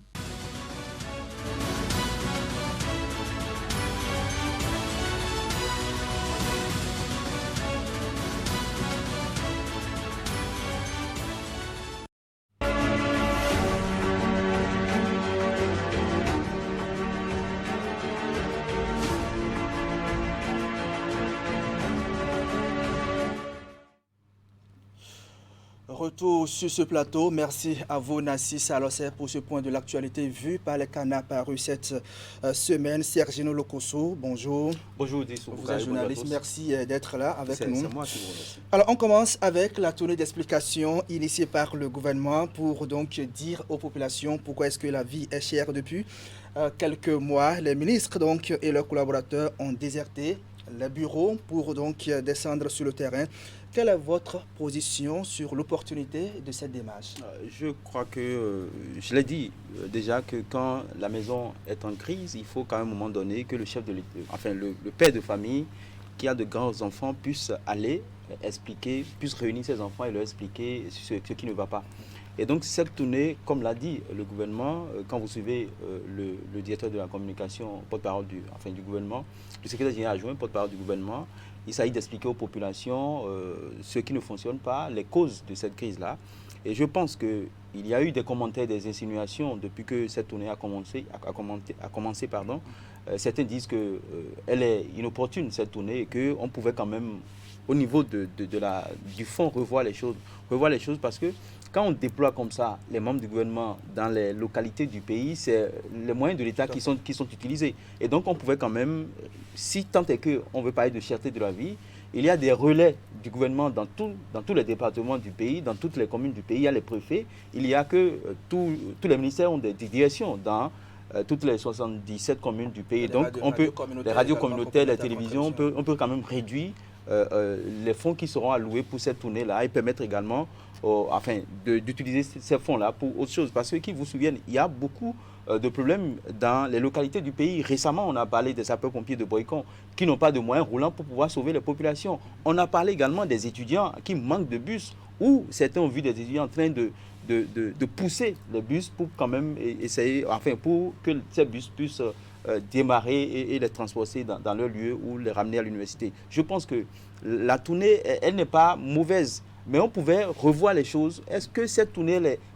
elle est opportune? Je me dis, si tant est qu'il y a les radios communautaires, si tant est que tous les ministères ont des directions départementales dans chaque département, on pouvait quand même essayer de trouver une autre formule pour permettre de réduire un peu les coûts qui seront, les sous ou les moyens financiers qu'on va déployer pour faire cette tournée-là. Et l'autre chose qu'il faut dire, il y a également les médias qui sont là, les radios communautaires qui sont pratiquement dans tous les départements du pays. Il y a les journaux qui sont là, il y a les chaînes de télévision, il y a également les leaders religieux qui sont là et qui peuvent quand même aider à transmettre ces informations, à informer les populations sur les tenants et les aboutissants de cette crise-là, parce que cette crise, il faut l'avouer, ça ne dépend pas du gouvernement béninois, ça dépend essentiellement de plusieurs choses, notamment l'invasion de l'Ukraine par la Russie, il y a la pandémie du coronavirus, et dans beaucoup de pays du Sahel, il y a également le terrorisme qui en est pour beaucoup. Bon, je pense qu'aujourd'hui, c'est de trouver les moyens qu'il faut pour pouvoir accompagner ces populations. Et je crois, j'ai suivi un peu le garde des Sceaux à Lokossa, qui disait que il sait que les populations connaissent déjà les causes de cette crise. Ils ne sont pas venus pour leur expliquer les causes, mais ils sont venus pour entendre les populations dire de leur bouche ce qu'elles souhaitent que le gouvernement puisse faire en retour. Alors, pour quand même, s'il y a des problèmes en instance, pourquoi est-ce qu'il faut aller recenser d'autres problèmes alors qu'il y a des préoccupations qui ne sont et là, ça montre et ça donne raison à ceux qui pensent déjà que le gouvernement est déjà en pré-campagne électorale pour les législatives de 2023, parce que nous sommes à 7 mois des législatives, et quand on déploie tout cet arsenal quand même pour aller informer les populations, ceux qui pensent, il y a que les observateurs, certains observateurs et lecteurs de l'actualité politique nationale disent déjà que c'est une sorte de pré-campagne que le gouvernement a initiée pour aller informer les populations. Et quand vous suivez l'avis du garde des Sceaux qui dit « Nous ne sommes pas venus pour expliquer les causes, nous savons que vous connaissez les causes, nous sommes venus entendre de notre bouche, recenser les besoins des populations et voir ce que le gouvernement peut faire en retour ». Moi, je pense que ceux qui pensent que c'est une pré-campagne n'ont pas tort. Parce que quand le gouvernement initie une action comme ça, je le dis et je le répète, ça laisse toujours... ça suscite toujours des insinuations et des commentaires, et donc on ne peut pas refuser à ceux qui ont d'autres pensées, qui pensent la chose autrement, qui critiquent de ne pas critiquer. Je crois qu'il y a des critiques constructives, et c'est au gouvernement maintenant de prendre en compte ces critiques pour pouvoir faire, parce que quand on fait une tournée, il faut quand même s'asseoir pour faire le point, pour faire le bilan de la tournée. Et lors des bilans, je crois que le gouvernement doit intégrer également les critiques qui ont été faites par les populations. Alors pour cette grande mobilisation que nous avons vue dans les différentes localités du Bénin, les ministres et les membres de cabinets respectifs, alors finalement on se dit, qui va payer la facture? Non, c'est l'État qui paie la facture, ce n'est pas le ministre qui va payer la facture. Le ministre il est en mission. Et il est en mission pour qui? Pour l'État. Et donc c'est les caisses de l'État qui... Pour le Béninois qui a le mal à... C'est les caisses de l'État qui vont qu'on va utiliser pour pouvoir payer ces ministres, la carburation des véhicules qui sont utilisés, les primes pour les membres. Également, on a vu nos amis qui sont sur le net qui soutiennent l'action du gouvernement sur Internet, enfin, notamment nos amis qui clébaient entre griffes, on les a vus dans des voitures, ils ont fait des images selfies qu'ils ont publiées sur les réseaux sociaux. Ça montre qu'il y a un national qui a été déployé quand même pour aller au contact de ces populations. Et l'autre chose que moi j'ai décrit un peu, c'est j'aurais appris qu'il y a eu de passe. Parce que toutes les populations n'ont pas pu rentrer dans la salle. Si tant est qu'on doit aller informer la population sur un certain nombre de choses, je pense qu'on ne devrait pas organiser ça dans une salle.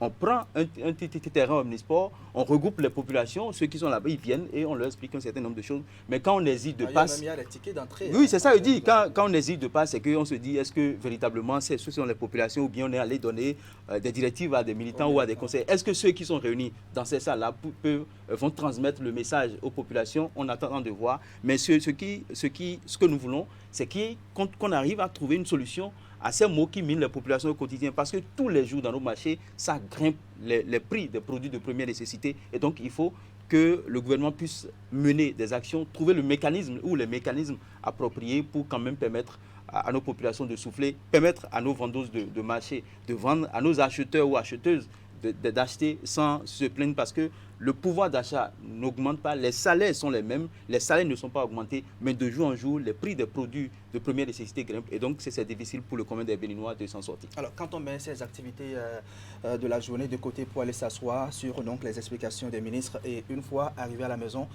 qu'est-ce qui va changer dans le quotidien du Béninois? Non, dans le quotidien du Béninois, je crois que je l'ai dit. Il retourne dans sa galère. Oui, forcément il retourne dans sa galère et il espère maintenant qu'après cette tournée, le gouvernement puisse engager des actions fortes. C'est vrai qu'il y a eu pas mal d'actions qui ont été déjà menées par le gouvernement au profit des populations pour quand même alléger un certain nombre de choses, mais on en veut encore, les populations en veulent encore. Il faut faire davantage pour permettre à ce que le panier de la ménagère ne soit pas complètement vide, où chacun puisse se sentir véritablement dans tout ce qui se fait et que chacun puisse arriver à manger bien à sa faim. Parce que je le dis toujours et je vais continuer de le dire, un estomac bien rempli produit des merveilles. Et Idrissou Boukari, je ne pense pas que vous puissiez mener cette émission si vous n'avez rien mangé. Donc il faut bien manger pour pouvoir bien travailler. C'est pas évident. Autre sujet avec vous, Sergino Lokosso, en Conseil des ministres. Mercredi dernier, le gouvernement a décidé de mettre en place une cour spéciale des affaires foncières pour mieux donc, faire face au conflit domaniaux au Bénin. Donc la proposition de loi sera très bientôt sur la table des députés à l'Assemblée nationale. Au moins une bonne initiative, non?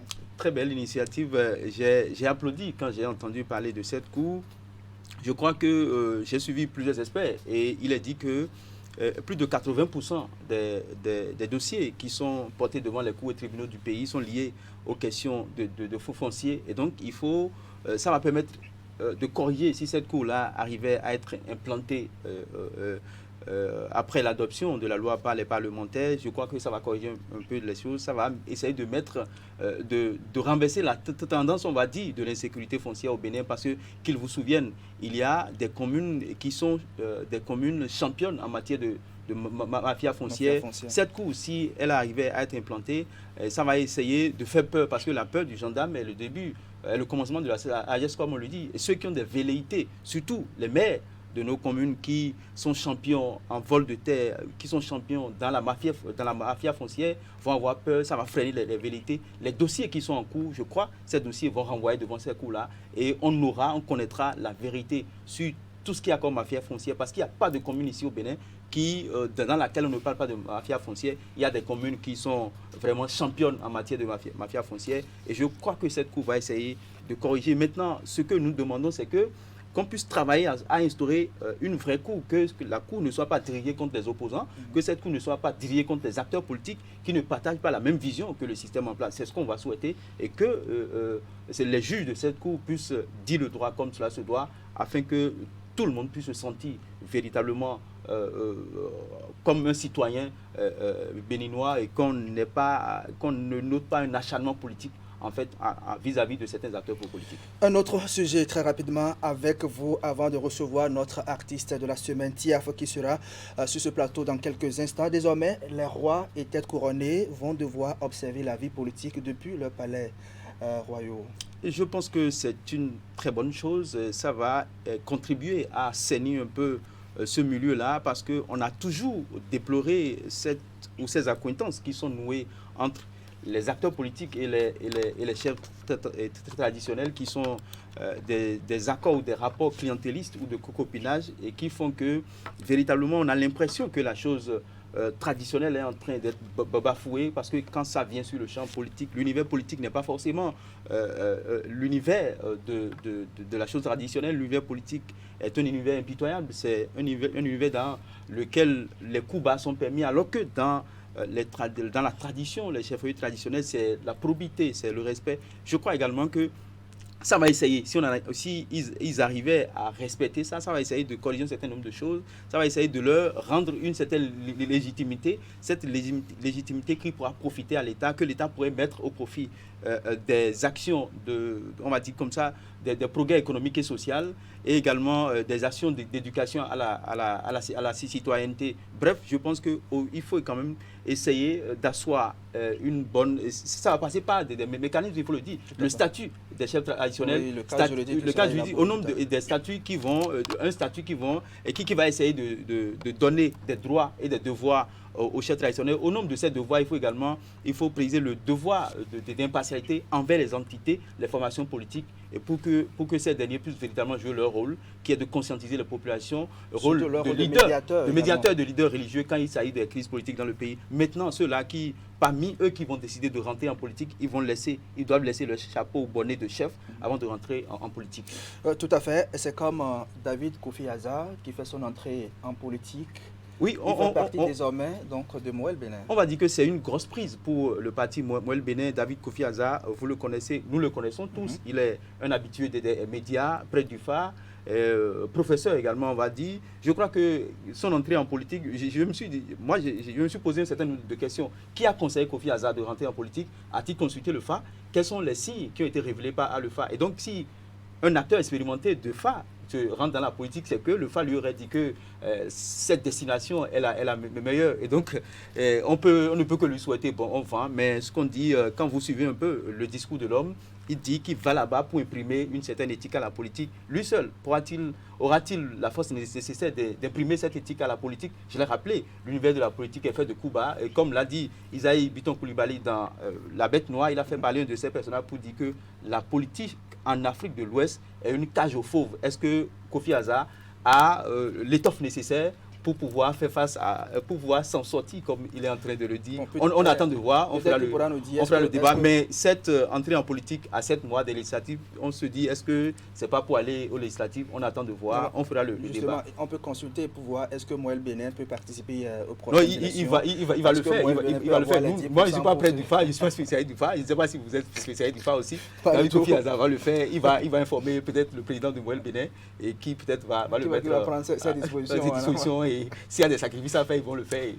Ils vont évoluer. Sergino Lokosso, journaliste, merci beaucoup à vous pour ce regard sur l'actualité. On se retrouve dans quelques semaines sur ce plateau avec autre actualité. Très bon dimanche à vous. Merci, pareil à vous. Mesdames et messieurs, l'intégralité de cette émission est à retrouver sur le www.canal3television.com. Nous allons finir en musique comme tous les dimanches. L'un de vos artistes préférés sera sur ce plateau dans quelques instants. Voici Tiaf.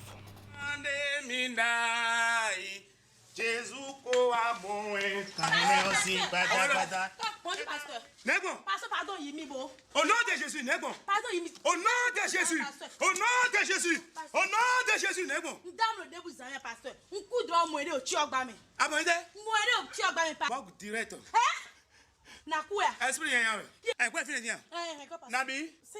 500 d'eau. T'es quoi, nous paye 1000 francs? Eh, Jacoli. Ah, c'est là,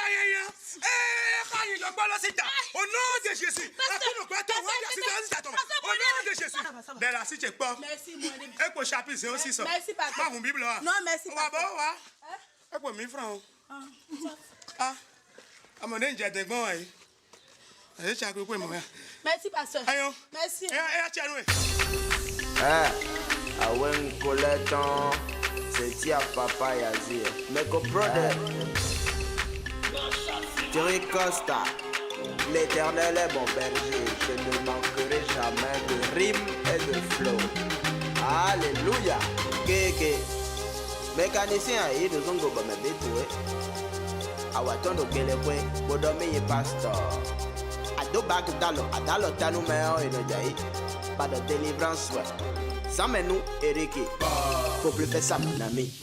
Ce que tu fais, c'est pas bon. A tout fait, mais les tombés. A ne lève pas de messie. A des yon aussi à souper. Les gens n'aiment pas ça. Tu peux finir en enfer. Marina aussi, comme Kéké, je les connais, c'est un mécanicien. Il faut dire à client les billes. Mao, bien bien ancien. Et nos batteries non plus. Et nos radios non plus. Et nos affaires à rien non plus. Tata Anne, c'est client et Sabidou. Et Kiki wa, c'est Teka. Moi, c'est dans Eton Louita. Mécanicien dans l'Ito. Kiki Homoto. Et nos c'est Mao, c'est Blogai. Et dans le Tanou, il y a un Jaï. Tagito no frappe fort. Erikito, we Rousseau Pastor. Kéké. Mécanicien, il nous ont gobe me bétoué. Awatondo Gelekwe, Bodome Pastor. Adobag Dalo, Adalo Tanumeo et Nodjaï. Pas de délivrance, ouais. Ça met nous, Eric. Faut plus faire ça, mon ami. Ce que tu fais, c'est pas bon. Et comme vous venez de le découvrir à travers ce clip, Tiaf Papayazir, un autre donc invité, artiste de la semaine, il est sur ce plateau avec nous. Bonjour et bonne arrivée. Merci. Alors moi, vous allez en pleine forme? En pleine forme, grâce à Dieu. Super. Alors on va dire que l'histoire a commencé au collège. Le jeune brillant élève Ahmed Yazid Tidjani commençait à voir la vie autrement, son avenir autrement, loin des bureaux. Alors, qu'est-ce qui a provoqué la passion de la musique chez vous? Bon, il faut dire que depuis tout petit, j'aime la musique, j'aime écouter de la musique, même si je n'avais pas prévu exercer dans le métier. Maintenant, après, arrivé au collège, je pense en classe de seconde, je suis tombé sur un morceau de l'ex-groupe Diamant Noir, que j'ai beaucoup aimé parce que tous mes amis connaissaient le morceau sauf moi. Puisqu'à la base, je faisais partie de cette tranche-là qui prenait le rap pour de la délinquance. Donc j'ai commencé à kiffer le système et j'ai vu que c'était une musique comme les autres et que je pouvais m'en servir pour passer d'autres messages et montrer aux gens que ce n'est pas forcément de la délinquance. Et c'est devenu un amour, j'ai fini mes études, mais j'ai tenu à continuer dans cette passion. D'accord. Alors, fils d'un enseignant du supérieur, c'est bien ça. Je parie que son rêve, ce n'était pas que son fils devienne artiste, mais comment c'est arrivé? C'est vrai que mon papa a toujours rêvé d'avoir un Griffin à Kowe. Voilà. Et d'ailleurs, j'ai eu de brillantes études qui pouvaient me permettre de le faire. Donc, au départ, il a accepté parce que j'étais de nature très timide et très solitaire. Donc c'était la première fois pour lui de constater que son enfant avait un loisir et tout, jusqu'il ne savait pas que cette passion allait l'emporter sur, sur les études.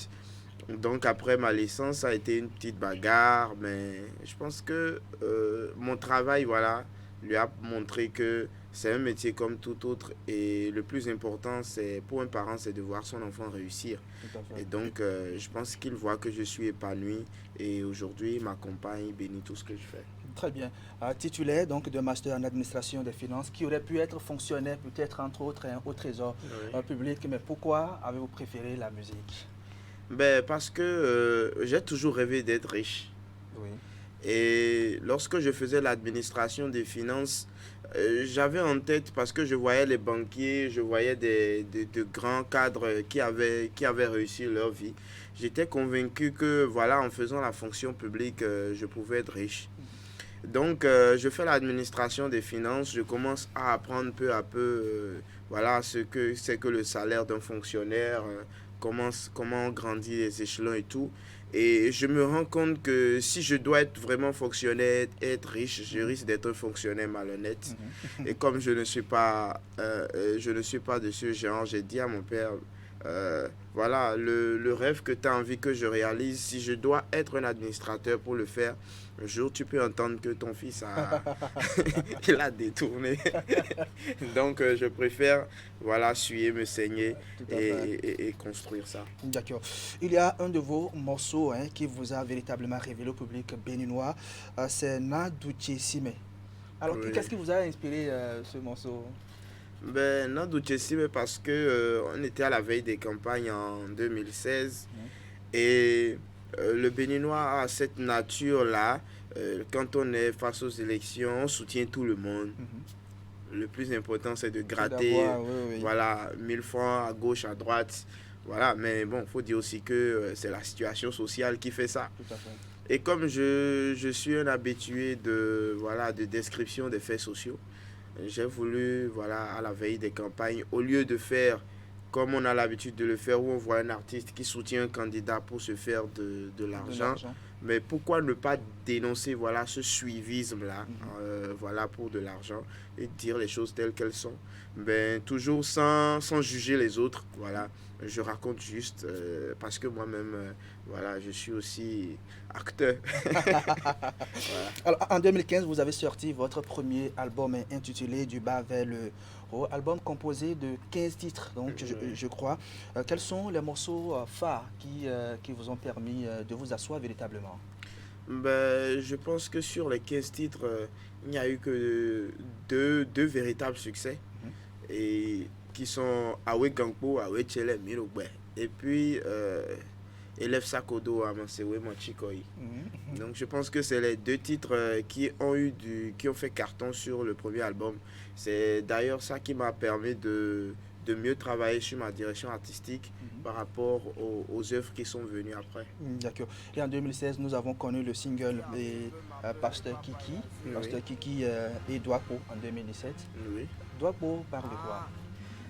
Douakpo, ça s'attaque surtout à nos jeunes sœurs qui pensent racketter les shogas qui leur font des avances.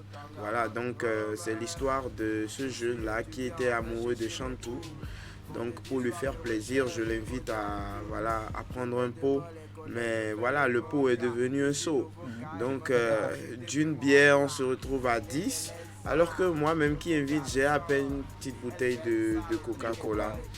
Donc à la fin, elle me demande maintenant de l'argent du transport. Mais je dis, mais dis donc, toi tu n'as pas de l'argent pour le transport, mais tu as préféré prendre 10 bières.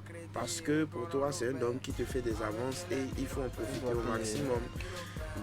Comme ça, les hommes vont vous avoir parce que il va jouer le jeu et puis après les ébats, il disparaît. Donc faites attention, ne pensez pas que vous êtes plus intelligente. Les hommes aussi sont malins, donc faites doucement. Alors, nous avons encore en mémoire votre présence aux côtés des grandes figures de la musique béninoise à l'occasion de la célébration des 20 ans donc, de l'émission RFI Couleur Tropicale. Vous étiez l'invité de Claudicia, c'était en 2015. Est-ce que c'était un moment de révélation pour vous? Ouais, je dirais que c'est une grande révélation et d'ailleurs un grand tournant dans ma carrière parce que à l'époque, je ne savais pas que j'avais autant de côtes. J'étais d'ailleurs surpris de retrouver mon nom sur la liste des invités pour les 20 ans de Couleur Tropicale. Il n'y avait que de grands noms, Zainab, Sabouran Danialou, Don Meitok, et je me suis dit, mais que fait le petit le petit dans cette liste? Est-ce que Claudicia me connaît vraiment? Donc j'arrive sur scène et je suis surpris. Je pense que c'est la première fois que je faisais une grosse scène, voilà, puisque je faisais déjà des showcases. Donc j'arrive sur scène et je me rends compte que mon morceau Awe Gangpo était au bout de toutes les lèvres. Je venais de sortir Chikoyi avait à peine 2 jours et en voulant entonner la cappella, je me rends compte que en 2 jours encore le son était sur le bout des lèvres. Je dis mais attention, moi je suis star. Donc c'était un grand tournant dans ma carrière. Claudicia à qui je passe le coucou et que je remercie au passage, qui n'a jamais cessé de me donner de la force. Et voilà, après ça, j'ai commencé à être sollicité sur plusieurs grandes scènes et c'est parti comme ça. Alors, Tiaf se réclame créateur d'un genre de style de rap qu'on appelle Jabi Gang Style. Alors, expliquez-nous le concept. Bon, le Jabi Style, en quelque sorte. Déjà, voilà, quand je m'exprime, souvent, il y a une petite différence avec le Tiaf qui rappe parce que j'ai créé ce style où je m'exprime comme ce gars-là de la rue. Voilà, afin que la rue puisse s'y retrouver parce que, qu'on le veuille ou non, la jeunesse, elle est plus grande que les autres classes. Donc, le meilleur moyen pour moi de faire passer mon message, de pouvoir communiquer avec les jeunes, c'est de m'exprimer comme eux. Donc, j'ai su créer cette musique-là où voilà, je rappe comme si je dors. Voilà, voilà. C'est cette manière qu'on a de parler dans le ghetto. Donc, comme ça, tous les enfants du ghetto s'y retrouvent. Et dans leur jargon, maintenant, j'arrive à leur passer de petits messages qui touchent quand même un peu leur conscience. Pour leur dire, voilà, c'est un Djabi comme nous, mais il faut qu'on casse un peu la tête. D'accord. Alors, le feat avec Mix Premier, l'idée est venue de qui a donné naissance à Danser Seulement? Ben, Danser Seulement, l'idée est venue de mon manager, parce qu'on préparait mon dernier album, 10 de Dieu, et il dit, tiens, sur l'album, il faut une collaboration internationale. Tes fans en ont besoin. Donc tout de suite, on a dit on va se tourner vers la Côte d'Ivoire qui est pratiquement le carrefour du showbiz africain à l'heure actuelle. Donc le coupé décalé étant une musique beaucoup écoutée là-bas. Et DJ Mix étant, voilà, lui aussi béninois d'origine et un grand frère qui aime beaucoup ce que je fais, il m'a dit pourquoi ne pas aller sur Mix, c'est un grand frère, je pense que le courant va facilement passer. Et c'est d'ailleurs lui même qui est allé à Abidjan, qui est allé voir Mix pour lui dire qu'il veut qu'on travaille ensemble. Et le grand frère, il a accepté, il nous a accompagnés. Et je pense que c'est l'une de mes plus belles expériences. Alors, vous avez un nouveau clip en ce moment qui est en promo, je pense. Oui. C'est Nana Sexy. Sexy Nana. Sexy Nana. Alors, parlez-nous-en de papa le morceau. Ben, Sexy Nana parce que c'est vrai que Tiaf, il conscientise, voilà, il éveille les consciences, mais après, Tiaf, c'est aussi l'artiste du ghetto. Et ça fait un moment que mes fans du ghetto disent qu'ils réclament leur Djabigan. Ils m'ont trouvé trop sérieux, trop thématique. Et donc, à un moment donné, je me suis dit, ouais, pourquoi ne pas faire plaisir, voilà, aux fans de base, surtout que je m'en vais bientôt vers mon concert, donc c'est le moment de réveiller, voilà, les nostalgies du Djabigan gangster qu'ils ont toujours connu. Et ça a donné Sexy Nana. Alors, est-ce que vous avez des projets à court terme? Oui, à court terme, le 25 juin, c'est mon concert. J'organise mon concert à Sarway. C'est le début d'une tournée, donc il y aura Sarway, il y aura Parakou, il y aura Boyko, et puis après il y aura Cotonou. Donc, et ensuite un album aussi en préparation, un nouvel album qui arrivera en décembre prochain. D'accord. Et il y a d'autres projets peut-être après le concert? Oui, après le concert, il y a des clips, il y a des collaborations. Donc, en tout cas, moi, j'aime surprendre. D'accord. Il y a 2 semaines, je posais la question à Bano Déby qui était également sur ce plateau. Je lui demandais qu'est-ce qu'il pense aujourd'hui du rap béninois. Est-ce qu'il pense qu'aujourd'hui, les jeunes sont intéressés par le rap béninois? Dans quelques années, que va devenir le rap au Bénin? Ben, je pense qu'aujourd'hui, sans prétention aucune, la musique qui draine le plus de monde, c'est la musique urbaine, c'est le hip-hop. Donc les concerts sont là pour en témoigner. Donc je pense qu'on a su un bon élan par rapport à ce que nos aînés faisaient. Aujourd'hui, je pense qu'on est une génération qui a essayé de d'hausser un peu le niveau. On draine plus de monde. Récemment, Vano était en concert, c'était plus de 20 000 spectateurs. Donc c'est pour dire que, voilà, et sans sponsor en plus. Donc c'est pour dire que la jeunesse, elle nous suit. Et je pense que d'ici quelques années, la musique urbaine sera voilà, hein, le porte-flambeau de la musique béninoise. D'accord. Tiaf, on va finir avec, vous allez reprendre un morceau ou une exclusivité pour vos fans qui nous suivent. Ben, d'accord. Quel morceau aurez-vous souhaité? Un Djabiga gangster ou bien un Djabiga gentil? Bon, on va conseiller un peu les Emidiaman, voilà. Les Emidia dead, anokan wezode, fite akahwe, bono presse somo, atecho kaska, bono kunzewe, anon brûler feu, policier na zewe, zome kokwe la main, vraiment tes dames nos amis. Akun kekek bo kazumene vo dono ton yo me. Sans le dien wenokun ade o kakaka dimbo ba frank bo bon mi zonzu mi wa kon papa hoho we jaikbo Zemidjai. Zemidjai. Ils ont gidi bo Zemidjai. Quelqu'un non pour Zewe bo Zemidjai. Bon, Midjai, quelqu'un non, doucement. Ça, c'est Djabigan gentil ou. Ben, ça, c'est le Djabigan veilleur de conscience.